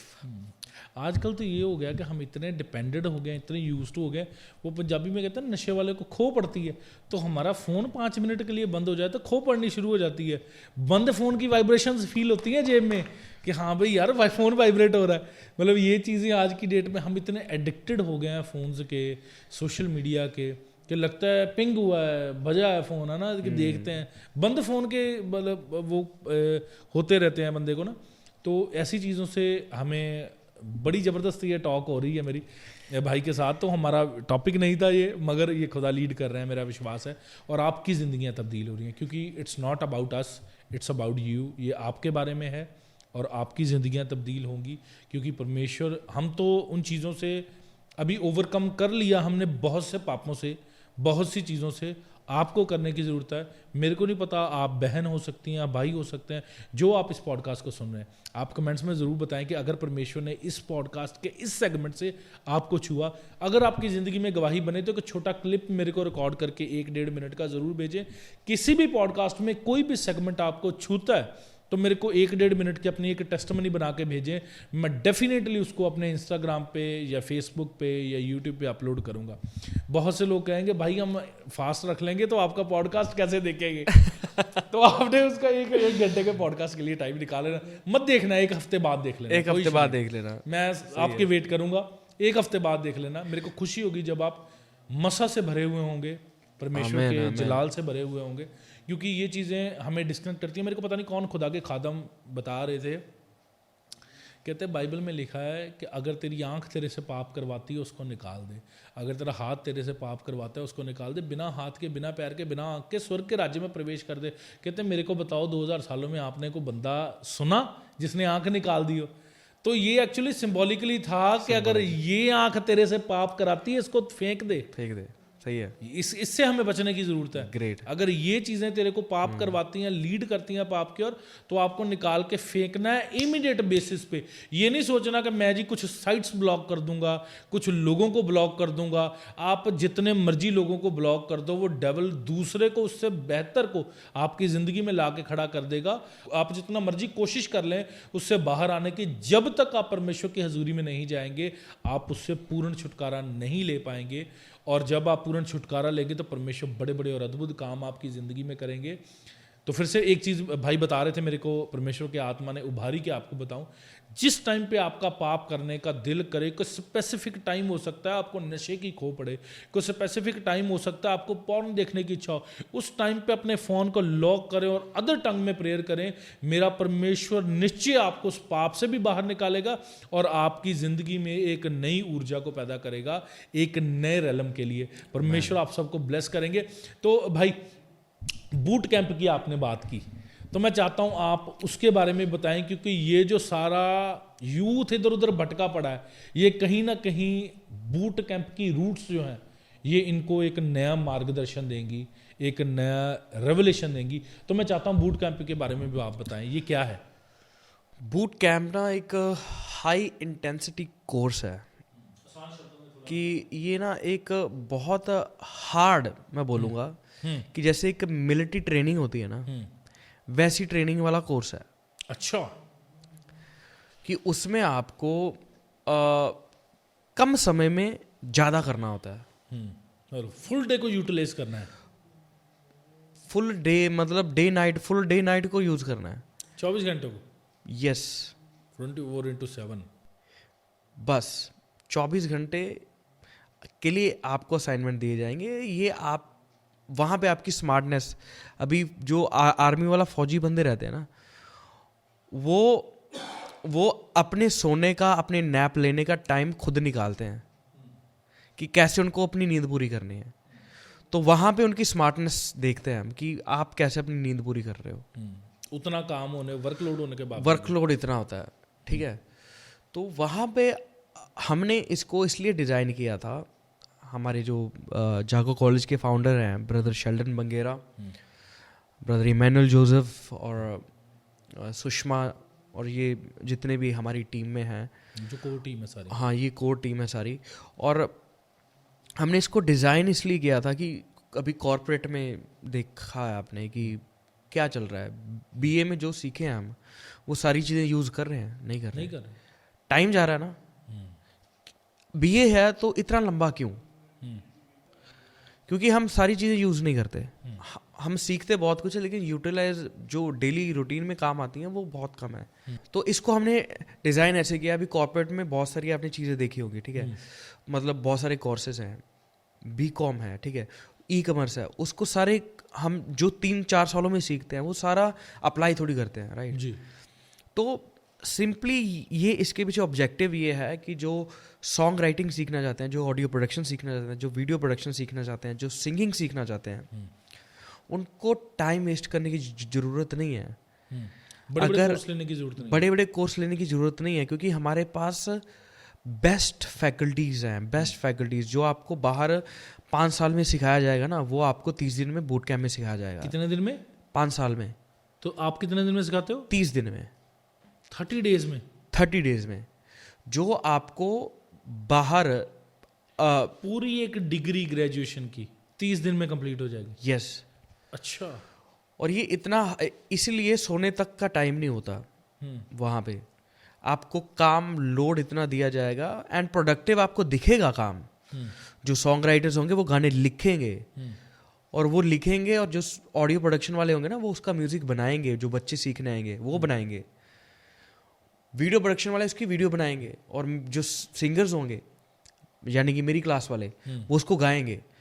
वो आपको लास्ट में उसकी आउटकम दिखेगी, गाने आएंगे, जब गाने देखोगे यार ब्रो इस बंदे ने लिखा है, ऐसा लिख लेगा ये। अच्छा। ये इसने मतलब म्यूजिक बनाया है। बेसिक से सारी चीजें एडवांस तक सिखाई जाएंगे, स्क्रैच, पहले ड्राफ्ट से लेकर 10th ड्राफ्ट तक। अच्छा, प्रॉपर। तो ये सीखने के लिए आना कहाँ पे पड़ेगा? ये सीखने के लिए लखनऊ जागो कैंपस है, वहाँ पे आप आ सकते हैं। लेकिन अभी we are planning something bigger. हम पंजाब में प्लान कर रहे हैं, मतलब अगर खुदावंद की योजना हुई तो हम पंजाब में भी बूट कैंप करेंगे। अच्छा, लेकिन आप प्रॉपर कॉलेज होगा यहाँ पे? प्रॉपर कैंपस होगा। अच्छा। तो अभी के लिए for now you guys can join जागो कॉलेज के इंस्टा हैंडल पे जा सकते हैं, या पर्सनली मेरे को इंस्टाग्राम पे डीएम कर सकते हैं। टाइटस भट्टी सर्च करके, टाइटस भट्टी ऑफिशियल सर्च करेंगे तो आप पर्सनली मेरे को सर्च, एक बार बोल दो। TITUSBHATTIOFFICIAL Titus Bhatti official Instagram handle पे आप मेरे को डीएम कर सकते हैं कि you want to join boot camp. Then I can अगर आप भाई की तरफ से आएंगे, अगर आप ये वीडियो देखकर, ये पॉडकास्ट देखकर आएंगे, तो मैं जाहिर है 20% ऑफ करवा दूंगा। तो क्या बात इसकी फीस में। क्या बात है, बुक्कत। देखो पॉडकास्ट देखने वाले को कितना फायदा है, मेरे को पता नहीं था आप ऐसा भी कुछ कर दोगे। क्या बात है, प्रेज गॉड। फीस है 35K जी। 30 दिन की फीस है 35K। उसमें से मेरी तरफ से जो आपका पॉडकास्ट देख कर आएगा उसको मैं 20% उसमें ऑफ करवाऊंगा। क्या बात है, ये 20% आपके लिए ऑफ है, मेरे को कुछ नहीं आने वाला। टू बी वेरी ऑनेस्ट, मैं प्रभु के राज्य के लिए सारी चीज़ें कर रहा हूँ, क्योंकि मैं ये चीज़ें, ये नॉलेज आपके लिए इसलिए स्प्रेड कर रहा हूँ क्योंकि मेरे बहुत से भाई बहन हैं जो बूट कैंप जाने की बजाय रिहैब सेंटर में जा रहे हैं, बूट कैंप जाने की बजाय बड़ी सारी ऐसी चीज़ों में जा रहे हैं जिनमें उनको नहीं जाना चाहिए। आप जब परमेश्वर के लिए कुछ ऐसा काम करेंगे तो परमेश्वर आपको, आपके बच्चों को, आपके आने वाली नस्लों को बदलेगा, क्योंकि मेरा परमेश्वर कहता है फसल तैयार है मगर काटने वाले कम है। जब आप अपनी आराधना के ज़रिए, म्यूज़िक प्रोडक्शन के ज़रिए, वीडियोग्राफी के ज़रिए किसी भी तरीके से मेरे परमेश्वर की सेवा करेंगे तो मेरे परमेश्वर का कलाम कहता है मसीह में की गई मेहनत कभी व्यर्थ नहीं जाती। तो आप जो बोएंगे खुदावंद में आप 100 गुना काटेंगे, क्योंकि बाइबल उठा के आप पढ़ लें, जिसने खुदा के लिए काम किया है मेरे परमेश्वर ने उसके लिए काम किया है। जब जो खुदा के लिए बोला है खुदा उसके लिए बोला है, तो आपको सिर्फ एफर्ट करने की ज़रूरत है। खुदावंद के लिए 10%, 90% वो खुद कर लेगा, वो करने में सक्षम है, उसको आपको सिखाने की ज़रूरत नहीं, वो खुद से अपने काम करने जानता है मेरा परमेश्वर। तो प्लीज़ आप इन चीज़ों को ज्वाइन कर सकते हैं, ये आपकी विश है, आप अपने बच्चों को ज्वाइन करवा सकते हैं। एक टाइटस भाई, आज की डेट में ये हो गया कि लोग ना ये समझ रहे हैं या ये सोच रहे हैं कि बच्चों को पढ़ाएं तो कौन से स्कूल में पढ़ाएं। हम कॉन्वेंट स्कूल में भी पढ़ाते हैं, वहाँ पे भी सेकुलर चीज़ें हैं सभी, है ना। मेरे बच्चे एक कॉलेज में जा रहे हैं तो मेरे को पता नहीं मेरी बेटी का वहाँ पे कोई बॉयफ्रेंड ना मिल जाए, मेरे बेटे को वहाँ पे कोई गर्लफ्रेंड ना मिल जाए, कि जो क्रिश्चियनिटी में भी नहीं है। वैसे तो गर्लफ्रेंड बॉयफ्रेंड नहीं होने चाहिए, मगर जब हम एक अलग ही दिशा में चले जाते हैं तो बहुत से पाप हमारी ज़िंदगी में, बहुत सी दुष्ट आत्मा, बहुत सी चीज़ें हमारी ज़िंदगी में पैदा हो जाती हैं। तो जब हम बिजी रहते हैं तो हमारे वैसे ही जो 30 दिनों में आपकी हैबिट बन गई कि आपको बस खुदा के लिए चल से चल ही रहना है, तो फिर आप इन चीज़ों में जाते ही नहीं। मैं एक चीज़ मेंशन करना चाहता हूँ इधर कि आफ्टर 30 डेज, 30 दिन के बूट कैंप के बाद जब बच्चे घर आते हैं ना या कैंपस से बाहर कदम रखते हैं तो उनको ये फील होता है कि दुनिया बहुत स्लो चल रही है। सेटअप जो अभी हमने पॉडकास्ट का सेटअप किया, चलो आप तो अभी आपने सब कुछ किया इधर, ठीक है, तो आपको सेटअप करने में मान लो कि 30 मिनट लगे हैं, जहाँ पे आधे से 1 घंटा लग जाता है, ठीक है, वो 5 मिनट में ये करेंगे। अच्छा, मतलब वहाँ पे स्केड्यूल ये है कि आपको इक्विपमेंट्स, ये जो माइक स्टैंड है ना, सेट है, रेडी नहीं मिलेगा कुछ। अच्छा, खुद बनाओ, प्रिपेयर करो, क्वालिटी चाहिए, ये टाइम पीरियड है। 5 मिनट में सेटअप लगाओ पॉडकास्ट का, 5 मिनट में भजन का सेट लगाओ, 5 मिनट में अभी प्लान ये है कि हमें आउटडोर शूट करना है।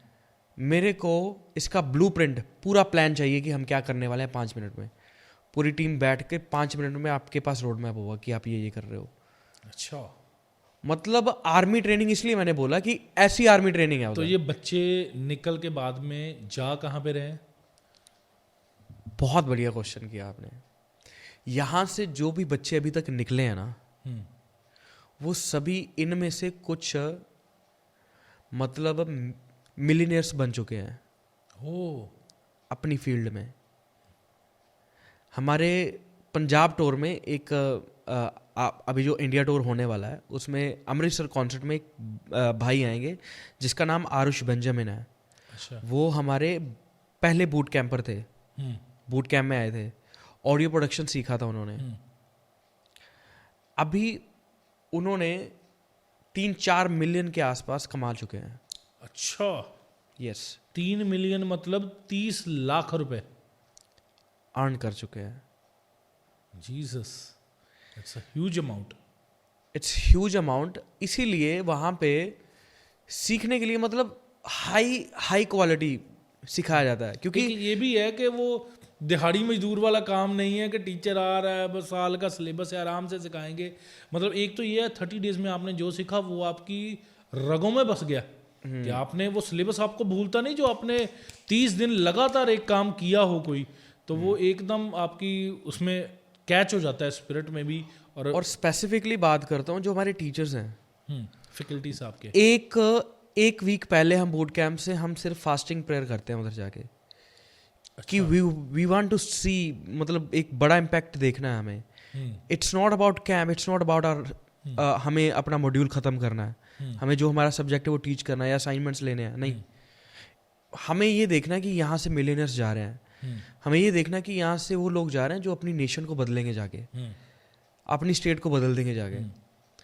तो वी ट्रेन देम इन सच अ वे कि वो बाहर जाते एक इम्पैक्ट बन जाते हैं। अच्छा, एक आपने बताया मिलियनर, और लोग क्या कर रहे हैं बाकी? कुछ ऐसे लोग हैं जो बाहर जाकर, मतलब ऐसी टेस्टमनी में आपको बताता हूँ। एक बंदा था, उसका नाम था प्रिंस। कैंपस में आया कोकीन लेके। अच्छा। एडिक्ट था फुल। कैंपस में आया, पहले दिन ब्रेक थ्रू हुआ। अभी एक हफ्ता कैंपस में डोमेट्रीज, उनके बेड के ऊपर हाथ रख के दुआ हुई है, एक वीक फास्टिंग में। अच्छा। तो शैतान की शक्ति काम कर ही नहीं सकती उधर। कोकीन के साथ लड़का आया, पहले दिन ही ब्रेक थ्रू हुआ। उसने बाहर एक छोटा सा तालाब था, कोकीन फेंक दी उधर। ठीक है, 3 दिन वो तड़पा अपने बेड पे रात को। एडिक्ट, मतलब उसको नशे की तोड़ लगी, विड्रॉल्स हुए, तोड़ लगी उसको। 3 दिन तक अपने बेड पे तड़पा वो। उसके फ्रेंड्स बोल रहे हैं कि सर इसके साथ you know something is wrong with this guy, please check करो इसको क्या होता है रात को। बंदे ने बोला नहीं कुछ। आफ्टर अ वीक जब वो हील हो चुका था, उसने बोला, अपने फोन में फोटो दिखाई।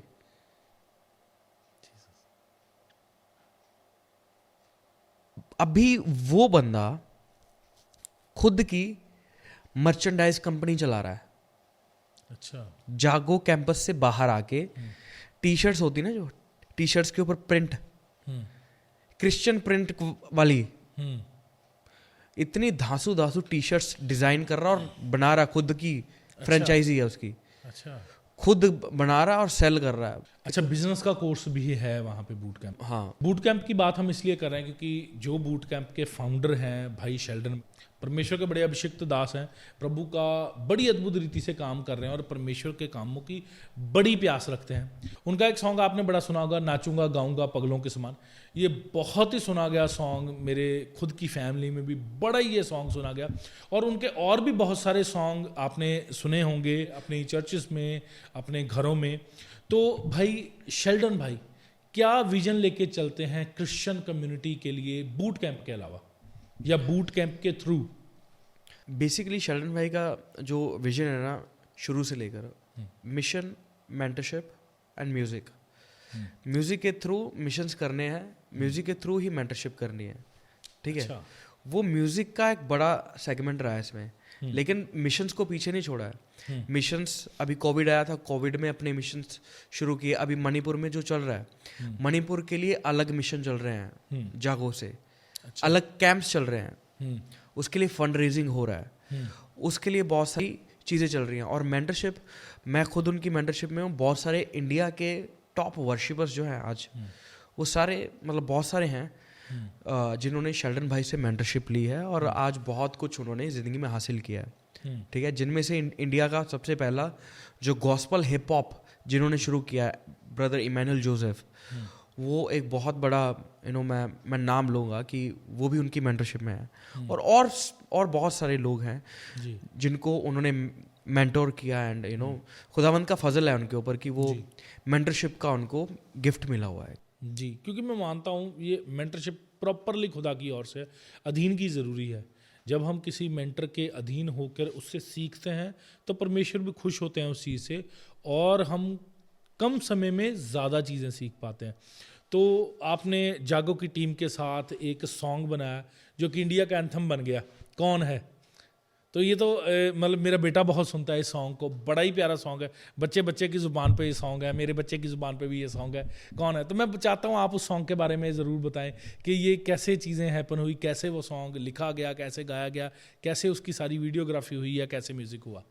एक्चुअली शुरू में ना ये गाना मैंने रिजेक्ट कर दिया था। मेरे को शेल्डन भाई का मैसेज आया था रात को, मेरे को 8 गाने भेजे थे भाई ने कि 8 गानों में से 3 गाने सिलेक्ट करो। ठीक है। तो वो एल्बम थी ना, जो पूरी एल्बम थी, वो पूरी एल्बम में से मैंने तू राज करे, चाहे पहाड़ एंड एक नाम है यीशु, ये 3 गाने सिलेक्ट किए थे। और एक नाम है यीशु सिलेक्ट किया था, और कौन है तो मैंने सिलेक्ट किया ही नहीं था, वो था लिस्ट में, रिजेक्टेड लिस्ट में था। रिजेक्टेड लिस्ट में था। मैं उधर गया एंड शेल्डन भाई ने बोला कि खुदा ने बोला कि ये 3 गाने गाने हैं। यीशु मिल गया एक नाम है, और कौन है मैंने इट्स ओके गाते हैं, क्योंकि मतलब ये ब्रेक था मेरे लिए। जाहिर है कि इंडिया के टॉप बैंड के साथ मैं कोलैब कर रहा था पहली बार, तो ये उस्ताद ने बोल दिया कि ये हाँ, तो मैंने कहा या करते हैं। तो अभी मैंने रिकॉर्ड कर लिया इसको। इजी सॉन्ग था मेरे लिए, मेरे को इजी लगा, इजी गाना था, ठीक है। और प्रॉब्लम तब आई क्योंकि मैंने कभी डांस नहीं किया था जिंदगी में। सेट पे खड़ा हूँ और उनके सारे गाने हैं ही डांस वाले। सेट पे खड़ा हूँ और कौन है अभी जो मेरे साथ एक लड़का था ना, उसने वो थोड़ा स्मार्ट निकला। उसने क्या किया, गिटार पकड़ ली, ठीक है। गिटार वाला क्या ही डांस करेगा उसमें। अभी मैं बीच में खड़ा हूँ, ठीक है। शेल्डन भाई आए, बोले कौन है राजाओं का, ये पूरा ऐसे डांस करना है। मैंने जिंदगी में कभी ताली बजा के डांस नहीं किया। मैं घबरा गया। मैं क्या, अभी हालात बदल के, जज्बात बदल के, भाई मैं सही च डर गया। मैं क्या भाजी मेरी गल सुनो, ताड़ी वीडियो खराब हो जानी। मैं सीरियस कह रहा थानू भी आपकी वीडियो खराब हो जाएगी। मैं मतलब आई एम वेरी सीरियस। बोले टाइटस खड़े रहो और खुदा की नजात के काम देखो। डरो मत, चुपचाप खड़े रहो। डरो मत, चुपचाप खड़े रहो, खुदा की नजात के काम देखो। मैंने कहा ठीक है, देखते हैं फिर। अभी क्या कर सकता, सेट रेडी, सभी कैमरा क्रू रेडी। तो वो शुरू हुआ। अभी जब मैं ना, क्योंकि कभी एक्शन किए नहीं थे, अभी एक्शन सही हो रहे हैं ना, तो मेरी लिपसिंग की प्रॉब्लम हो रही थी। जहां पे लिपसिंग मैच हो रही है तो एक्शन ऊपर नीचे हो रहे हैं। मतलब ना मैंने कैसे ना कैसे, मतलब सारे गाने ना 5-6 टेक में हो गए थे मेरे पहले 3। इस गाने में मैं कम से कम 20-30 टेक लिए उन्होंने। कैसे कैसे ना करके ना वो मैच उन्होंने ना मैंने सबसे ज्यादा गाया इस गाने में, और सबसे कम फुटेज मेरे हैं। क्यों? क्योंकि मेरे कहीं पे स्टेप नहीं मैच हो रहे, कहीं पे लिपसिंग नहीं हो रही। तो मैंने कहा यार ये पंगा था मेरे लिए। लेकिन यही गाना, मतलब कैसा खुदा का फजल था कि खुदा की मर्जी थी, यही गाना आई थिंक, क्योंकि अभी जो मेरी वीडियो है उसके ऊपर तो मतलब मोर देन 70 लाख व्यूज़ हैं, 7 मिलियंस के आसपास। लेकिन मुझे ऐसा लगता है कि 1 CR के पार लोगों ने इस गाने को सुना है। बिल्कुल। और भी शेल्डन भाई ने जो लाइव गाया उसको, और भी कई लोगों ने गाया, मतलब बहुत ये ज़बरदस्त सॉन्ग है। और बड़ी बात ये, जैसे आपने बताया कि इजी सॉन्ग है, इजी है ना, बच्चे भी गा रहे हैं इसको, है ना, कौन है राजाओं का राजा, है ना, तो ये बड़ा ज़बरदस्त। अच्छा, ये सारा सॉन्ग फिर ये बूट कैंप की टीम ने किया, ये सारा? तब बूट कैंप बना ही नहीं था। अच्छा, तब अकेला विजन में था। ये एक्चुअली बात कर रहा हूँ मैं 20s की। अच्छा, 2020 की बात कर रहा हूँ जी। बूट कैंप हमने शुरू किया 2022 में। अच्छा, बूट कैंप ज़्यादा पुराना नहीं है, शायद 21 में शुरू किया हमने, 21 में, 2-3 साल पुराना है। और 6 बूट कैंप हमने कर लिए हैं अभी। तो कैसे आपकी सिलेक्शन कैसे हुई जागो की टीम में? मैं बताया, मैं स्टार्टिंग में बात कर रहा था बाइबल कॉलेज की। बाइबल कॉलेज में मैं था। मैंने शेल्डन भाई, मैं माल साहब को सुनता था शुरू से। शेल्डन भाई के तो गाने मैंने सुने भी नहीं थे। मैं टेरेस पे बैठा था, गाना गा रहा था, अपना कुछ कवाली गा रहा था। और इमैनुअल भाई जो उनके बैंड के मेंबर थे, उन्होंने मेरे को सुना कि वो मैं गा रहा था। उन्होंने ना किसी लड़के को भेजा कि भाई उसको नीचे बुलाओ, कौन ऊपर गा रहा है, इतना अच्छा गा रहा है। तो बोले पंजाब से लड़का है, टाइटस भट्टी करके। तो उन्होंने नीचे बुलाया मुझे, बोले bro can you sing something. मतलब वो पूरी वाइब में थे, क्योंकि वो हिप हॉप रैप करते हैं, तो रैप वाले आपको पता कैसे बात करते हैं। तो ब्रो कुछ गा के सुनाओ। तो मैंने कहा कि क्या? वो बोले कि शेल्डन भाई का कुछ। मैंने कहा भाई शेल्डन भाई का आता ही नहीं है मेरे को, डोंट माइंड, लेकिन आता नहीं है, मैंने सुना नहीं। लेकिन बहुत अच्छा उनका गाना जो अभी मेरा बहुत ज़्यादा फेवरेट है, राजा है महान यीशु राजा है महान। तो वो उन्होंने थोड़ा सा गुनगुनाया मेरे लिए, तो मैंने उसको कॉपी किया। उसी वक्त मैंने कैच किया राग दरबारी, ओके ठीक है, तो मैंने गा दिया उसको। उन्होंने वीडियो बना के शेल्डन भाई के पेज से अपलोड कर दी। अच्छा, और वो वीडियो चल गई, ठीक है। नीचे कमेंट्स आ रहे हैं कि कोलैब विद दिस गाय। अच्छा, हाँ। तो तब मैं बाइबल कॉलेज में था, तो राब्ता नहीं हो पाया ज़्यादा। और शेल्डन भाई भी US टूर के लिए निकल गए। और उसके बाद जब वो वापस आए, ये कौन से साल की बात होगी? ये बात होगी 2017 की, अच्छा। 17 की, 2017 की बात है। और जब वो वापस आए और वो फास्टिंग में थे, ये आफ्टर कोविड की बात है, लॉकडाउन ख़त्म हो चुका था एंड ट्रैवल थोड़ा सा था डिफ़िकल्ट। तब शेल्डन भाई फास्टिंग प्रेयर में थे एंड उनको कुछ चेहरे दिखे प्रार्थना में गानों के साथ। अच्छा। कि ये बंदा ये गाना गाएगा, ये बंदा ये गाना गाएगा, ये बंदा ये गाना गाएगा, जिसमें से एक हमारी बहन हीना लुधियाना से, उनका चेहरा भी उनके सामने आया। रेचल मेंगना हैदराबाद से, उनका चेहरा सामने आया। अनुग्रह भाई हैं, उनका चेहरा उनके सामने आया। मेरा चेहरा टाइटस भट्टी फ्रॉम पंजाब, पूरा चेहरा। मेरे गाने कौन कौन से होंगे, डिटेल खुदा ने उनको प्रेयर में दी। अच्छा। वो डिटेल के साथ मेरे को उन्होंने कॉल किया कि मतलब ऐसे प्रेयर में बैठे थे और आप लोगों के चेहरे खुदा ने दिखाए हैं कि अभी जो एल्बम आ रही है जागो की, उसमें शेल्डन भाई नहीं गाएंगे, उसमें ये बंदे गाएंगे। अच्छा, जो 2021 वो हाँ वो जो एल्बम थी ना, वो शेल्डन भाई गाने वाले थे, लेकिन खुदा ने बोला कि ये एल्बम शेल्डन नहीं गाएगा। अच्छा। ये एल्बम शेल्डन वगैरह नहीं गाएगा। अभी कौन है ये शेल्डन भाई ने लिखा है गाना। अच्छा। इमैनुअल भाई ने और शेल्डन भाई ने, और ये गाना उनके लिए ही था। और उनकी वो वाइब आपको पता है, वो सेम उनकी वाइब। और उनके जोन का भी गाना है, क्योंकि वो जैसे नाचूंगा गाऊंगा सेम उसी टच का सॉन्ग है, और उसी का मैं कह सकता हूँ सीक्वल भी है, मतलब तकरीबन सेम सॉन्ग है। या और उनके जहन में खुदा ने डाला कि ये एल्बम शेल्डन वगैरह नहीं गाएगा, इसके लिए लोग मैं दूंगा। जो हमारे चेहरे नाम सब मिले उनको, वो लिखते गए। लिख के उन्होंने कांटेक्ट किया हम सबसे।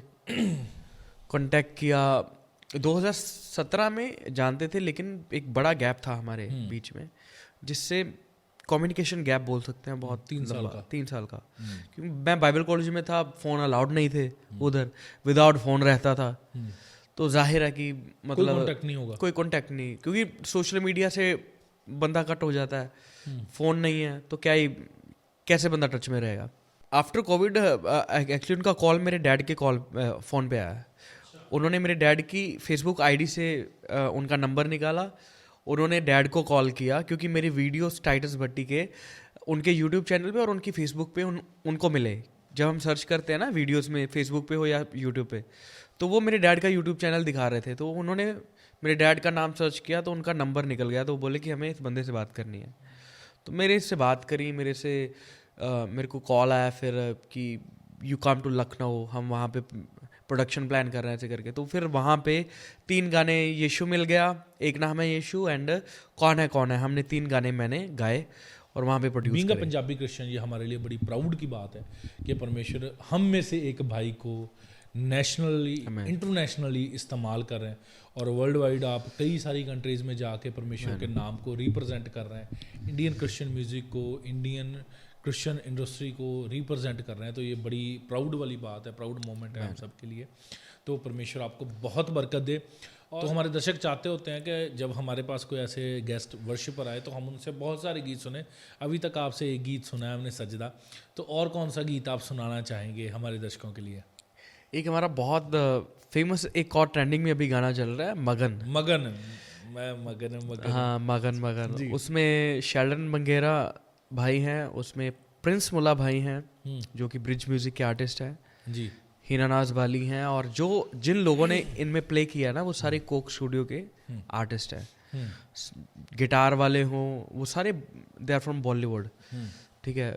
के बजर माया हो, नेजल भाई हों, या और भी जितने नाम हैं। क्रिश्चियनिटी की जिनके आप नाम ले रहे हैं, ये क्रिश्चियनिटी की वो क्रीम है या वो दिग्गज हैं जिनकी रूट्स बॉलीवुड हॉलीवुड तक जाती है, मतलब उसमें काम कर रहे हैं already? जिनकी वजह से बॉलीवुड चल रहा है। अच्छा, जिनकी वजह से बॉलीवुड म्यूजिक आज पीक पे है। जो AR रहमान साहब है ना, उनके राइट हैंड जो है, जो उनका म्यूजिक का काम संभालते हैं, जी। केबा जरमाया जो उनकी गिटार्स का काम करते हैं, हम्म। वो मगन में अकॉस्टिक गिटार प्ले कर रहे हैं। अच्छा। जो इलेक्ट्रिक गिटार प्ले कर रहे हैं वो सलीम सुलेमान, चक दे इंडिया जिनका गाना है, या और कुर्बान हुआ, जितने भी बॉलीवुड में गाने सुनते हो ना आप, सलीम सुलेमान के जी। सारे गानों में उन्होंने प्ले किया हुआ है। अच्छा। और वो कोक स्टूडियो के ये आर्टिस्ट लोग हैं, ये कोक स्टूडियो में प्ले करते हैं। They are not ordinary people. They are not ordinary people. And even the one who is singing with me, Prince Mulla ji, वो बहुत बड़े म्यूजिक प्रोड्यूसर हैं बॉलीवुड में। अभी किया कितनी बड़ी कंपनी है, गाड़ी की बात कर रहा हूँ, उसकी एड का म्यूजिक वो उन्होंने किया रिसेंटली। अच्छा। मतलब बॉलीवुड में जो मैं बात करूँगा 80% मतलब ये क्रिश्चियन लोग हैं, पिलर्स हैं बॉलीवुड के। पिलर्स हैं। क्या बात है। इनके अलावा भी मैं बहुत सारे लोग हैं जो क्रिश्चियंस हैं। 80% मतलब बॉलीवुड में जो म्यूजिक सीन में है ना, क्रिश्चियन लोग हैं। क्या बात है, ये बड़ी प्राउड मोमेंट है हम सभी के लिए। अगर आपको भी नहीं पता था तो कमेंट्स में ज़रूर लिखें कि हमें भी नहीं पता था ये बात, क्योंकि मेरे को भी नहीं पता थी। अभी भाई से मिल रहा हूँ, पूछ रहा हूँ और बड़ा अच्छा लग रहा है। तो भाई सुना दें फिर मगन मगन, हमें भी मगन मगन कर दें। मगन मगन मैं, मगन मगन मैं, मगन मगन तेरे प्यार में, मगन मगन मैं, मगन मगन मैं, मगन मगन तेरे प्यार में। यीशु तेरे प्यार का दीवाना बना मैं, ख्वाहिश मेरी सारी तुझ में पूरी, खुद को ही खो दिया अब तेरी पहचान में, मेरी हर सांस तेरे नाम है लिखी, तेरे दर पे हुआ मैं खत्म, तुझ में हुआ है मेरा जन्म। मगन मगन मैं, मगन मगन मैं, मगन मगन तेरे प्यार में, मगन मगन मैं, मगन मगन मैं, मगन मगन तेरे प्यार में। ओ मगन मगन मैं, मगन मगन मैं, मगन मगन तेरे प्यार में,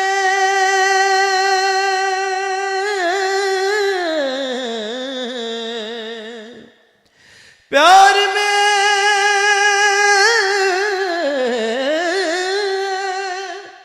प्यार में, प्यार में। मगन मगन मैं, मगन मगन, मगन मगन तेरे प्यार में, मगन मगन मैं, मगन मगन, मगन मगन तेरे प्यार में। क्या बात है भाई, मज़ा आ गया आपका गीत सुन के। मतलब लाइव आपको सामने बिठा के सुनना ये अलग ही एक फील है, और दर्शकों को भी ये फील बड़ा अच्छा लगा होगा। अच्छा, तो भाई जाने से पहले एक सवाल पूछना चाहता हूँ। पंजाब की क्रिश्चियन म्यूज़िक इंडस्ट्री, क्योंकि आप पंजाब के बाहर भी काम कर रहे हैं, पंजाब में भी आप देख रहे हैं, दोनों में डिफरेंट क्या लगता है आपको? कैसे डिफरेंशिएट करते हैं आप इन चीज़ों को? मैं कई बार इसमें कंफ्यूज हो जाता हूँ डिफरेंशिएट करने में, लेकिन बड़ी ही एक चीज़ में मैं बहुत क्लियर हूँ कि पंजाबी म्यूज़िक है ना, जो इसमें इतना पोटेंशियल है कि ये बिलबोर्ड के ऊपर रूल कर सकता है, इवन कर रहा है। सेकुलर फील्ड में जी अगर बात करें तो बिलबोर्ड, टाइम स्क्वायर पे आज भी पंजाबी म्यूज़िक रूल कर रहा है जी, ठीक है, वर्ल्ड लेवल पे। अगर मैं क्रिश्चियन म्यूज़िक की भी बात करूँ ना, अभी इंडियन जो म्यूज़िक है, पंजाब से बाहर वाला म्यूज़िक है, उनके जो गाने हैं ना, वो इंडियन पॉप ऐड करते हैं, हिप हॉप म्यूज़िक ऐड करते हैं, और बीच में अपना हिंदी का मसाला डाल देते हैं। पंजाब में क्या है कि हम एलिमेंट्स भी ढोल उठाते हैं और गाना भी होता है। तो मुझे लगता है कि अभी वो ट्रेंड बदलने की ज़रूरत है, अगर हम वो विजन रख रहे हैं बिलबोर्ड वाला। क्योंकि मेरा गाना एक नाम है यीशु, इंग्लिश में तो बिलबोर्ड में जाने ही वाला था, बस थोड़ा सा पीछे रह गया, ग्रैमी के लिए नॉमिनेट हो गया, मतलब मेरे को बिलबोर्ड से भी ऊपर वाला वो मिल गया जी, ठीक है। लेकिन मैं बात कर रहा हूँ ओवरऑल म्यूज़िक की। हमें अभी कुछ कोलैबोरेशंस करने की ज़रूरत है। जैसे इंडियन पॉप को ऐड करें हम पंजाबी म्यूजिक में, हिप हॉप म्यूजिक को ऐड करें पंजाबी लिरिक्स में। अभी गाने कुछ ऐसे बने, पंजाबी के गाने हो रीजनल, लेकिन म्यूजिक उसमें हिप हॉप वाला डाला हो, इंडियन पॉप डाला हो, कि वो म्यूजिक के साथ लोग अगर हमारे लिरिक्स के साथ कनेक्ट नहीं कर पा रहे तो लोग म्यूजिक के साथ कनेक्ट करें और हमारे गाने सुने, गॉस्पेल शेयर हो। और ये अभी देखो कि मैं चलो नाम ले रहा हूँ दिलजीत दोसांझ का, अभी उसके कॉन्सर्ट्स होते हैं, वर्ल्ड वाइड कॉन्सर्ट्स होते हैं, गोरे आते हैं सुनने के लिए, गोरे सुनते हैं, उनको समझ में आती है पंजाबी? नहीं आती। वो कहते हैं वाइब समझ आती है, वाइब समझ में आती है। उसकी वाइब ये है कि वो हिप हॉप इंडियन पॉप को पंजाबी में ब्लेंड कर रहा है। You have to be sensitive. Spirit world में तो हम जी रहे हैं, स्पिरिचुअल वर्ल्ड में, लेकिन पौलुस कहता ना कि मैं आत्मा से भी चलता हूँ और बुद्धि से भी चलता हूँ, बुद्धि से, दिमाग से भी। Okay, you have to be sensitive. दुनिया में क्या चल रहा है, you have to be sensitive. जी, दुनिया की अपडेट होनी चाहिए आपको। यूएस में ट्रम्प जीता है, उसके पीछे कौन है, एक एक चीज की जानकारी। ये नहीं कि आप इंडिया में रहते हो, पूरी दुनिया हमारी है, पूरी दुनिया को इम्पैक्ट करना है, सिर्फ इंडिया को नहीं। तो you have to be updated कि मैं बिलबोर्ड तक, उतनी सोच पंजाबी म्यूजिक की होनी चाहिए। आज वो नहीं होनी चाहिए कि पंजाब की मेगा चर्चेस में हमारा गाना गा दिया बस वो अचीवमेंट है। नहीं, अचीवमेंट्स का दायरा बढ़ाओ, टाइम स्क्वायर तक सोचो। अगर नहीं भी पहुंच सके ना, मतलब एक अब्दुल कलाम जी की ना एक बहुत अच्छी वो है saying, shoot to the moon, if you want reach there at least you will be in the stars. कि मून ते शूट करो तो मून तक नहीं भी पहुंचे, तारियां तक तो पहुंच ही जाओगे। बिल्कुल। मेरा कुछ दर्शन है अगले कुछ सालों के लिए कि मैं पंजाबी म्यूजिक को ऐसे ब्लेंड करूं। अभी पंजाब में आप बहुत जल्दी मेरे घर में स्टूडियो देखोगे यहाँ पे, और बॉम्बे की टीम यहाँ पे काम करेगी। बॉम्बे की टीम यहाँ पे आएगी और वो रहेगी फुल चिल ऑन, इधर वाइब होगी। यहाँ पे हिप हॉप को पंजाबी लिरिक्स के साथ ब्लेंड करेंगे, गाने आउट करेंगे। और ये काम मतलब जैसे खुदा ने, मतलब बहुत प्रेयरफुली हम कर रहे हैं ये सब कुछ, और खुदा की मर्जी के बिना नहीं है ये। बिल्कुल। हमने बहुत सारी कॉन्फर्मेशंस ली हैं खुदा से कि खुदा अगर आप इसके बीच में हो तो हमें कंफर्म करिए। खुदा ने कंफर्म किया कि do this, I am with you. तो हम इसके पीछे हमारा पंजाबी गॉस्पेल सीन बिलबोर्ड तक हम लेके जाएंगे। हमें इंडस्ट्री नहीं चाहिए, खुद की बना लेंगे। बिल्कुल बिल्कुल, एग्जैक्टली, ये होना चाहिए। और बड़ा अच्छा लगेगा हमें शेल्डन भाई जब पंजाबी गाने प्रॉपर वाले है ना निकालेंगे, खुद की इंडस्ट्री बनाएंगे, क्योंकि होना चाहिए ये होना चाहिए। और हमारे लोगों को ये दर्शन भी रखने चाहिए। और किसी के साथ भी, मसीही भाई के साथ गीत में या किसी भी ऐसे प्रोजेक्ट में क्लैब करने से पीछे नहीं हटना चाहिए, क्योंकि अल्टीमेटली हम उस खुदा का काम कर रहे हैं जिसकी देह के हम अंग हैं। तो अगर हाथ तरक्की पा रहा है किसी चीज़ से तो पूरी देह ही तरक्की पा रही है, उसी से खुश हो रहे हैं हम। तो परमेश्वर आप सबको ब्लेस करेंगे इस पॉडकास्ट के द्वारा। और आज का पॉडकास्ट प्योरली ये खुदावंद की ओर से था। हमने म्यूज़िक पे बात करनी थी, क्रिश्चियन म्यूज़िक इंडस्ट्री पे बात करनी थी, बड़ी सारी चीज़ें हमने प्लान की थी पॉडकास्ट से पहले, मगर खुदावंद ने प्योरली इसको रूल किया और हमें यूज़ किया। हम शुक्रगुजार हैं उस परमेश्वर के, उस खुदा के आत्मा के, कि उसने हमें यूज़ किया कि हम वो बातें आप तक डिलीवर कर पाए जिनकी आपको शायद जानकारी होना ज़रूरी से भी ज़रूरी था। मेरा विश्वास है आपने आज के इस पॉडकास्ट से बड़ा कुछ सीखा होगा, बड़ा कुछ जाना होगा। तो भाई जाने से पहले एक और सवाल जो मैं अक्सर अपने गेस्ट से पूछता हूँ, आपका पॉडकास्ट का एक्सपीरियंस कैसा रहा आज का? पॉडकास्ट का experience, it was really brilliant. The professionalism you carry, जो प्रोफेशनलिज्म है आपके काम में, it's really brilliant. I just seen out of Punjab में तो मैंने नहीं देखा, रियली ऑनेस्ट बात करूँ, this is really Bombay level, okay, and this is just his grace and you are able to manage alone. And सबसे बड़ी बात ये है कि ये अकेले मैनेज करते हैं इसको, और सेट भी क्रिएट कर देते हैं, ऐसे फिक्स कर देते हैं, कैमरे फिक्स हैं, सब कुछ अकेले कर लेते हैं। एंड दिस इज़ रियली, उसके ग्रेस के बिना, फजल के बिना दिमाग भी इतना नहीं चलता है। और सबसे पहले आते ही जैसे इन्होंने सेट रेडी किया, लोकेशन मैं कैमरे में देख रहा हूँ, ब्रो, इट्स माइंड ब्लोइंग। तो या I mean may the lord bless you more and मेरा मान है कि doctor Jesus channel is going to be the greatest channel in Punjab, even in India. एंड मेरा मान है कि खुदावंद जो लिमिटेशंस हैं उनको एक्सपैंड करने जा रहा है. Yes. इवन यहाँ पे हिंदी पॉडकास्ट, इंडियन आर्टिस्ट लोग आएंगे, उनके इंटरव्यूज होंगे, Yes, amen. अब्रॉड से भी आएंगे. White people, you will see white people interacting with Sahil भाई. You know, this is the vision that I can see from now. Yes, amen. Okay, and for next 10 years मेरे को पता है. Okay, and I declare that and I also receive in the spirit. I receive, Amen. I receive. और मेरा faith है भाई, जो आपने डिक्लेरेशंस की वो जल्दी खुदावंद पूरी करेंगे. ये परमेश्वर का अनुग्रह है, ये उसका फजल है प्योरली. ये मेरी कोई खूबी, कोई लियाकत नहीं है कि मैं इन चीज़ों को मैनेज कर पा रहा हूँ. ये प्योरली उसकी ग्रेस है. अभी कल के हम लगे पड़े हैं पॉडकास्ट को करने के. अभी 5:21 हो चुके हैं, शायद आप देख पाएंगे. 5:21 हो चुके हैं और आपको मेरी आंखों में नींद नहीं दिख रही होगी. भाई की आंखों में वी आर फ्रेश नाउ, कैसे जैसे हम अभी उठ के आए. तो आगे आज के दिन में बहुत से काम करने हैं, बहुत सी चीज़ें करनी है. तो परमेश्वर हियाब भी देता है, बल भी देता है. केवल आपको इनकरेज करना चाहता हूँ, आपको ज़रूरत है उसके नाम के लिए खड़े होने की, स्टैंड लेने की. बाकी के काम मेरा खुदावंद खुद कर लेगा. और मेरा फेथ है मेरी तरह आप भी खड़े होंगे खुदावंद की सेवा के लिए, और परमेश्वर आपको भी इस्तेमाल करेंगे. प्रभु आप सबको सुनने वालों को बरकत दे. प्रभु आप सबके साथ हो. आमीन, आमीन और आमीन.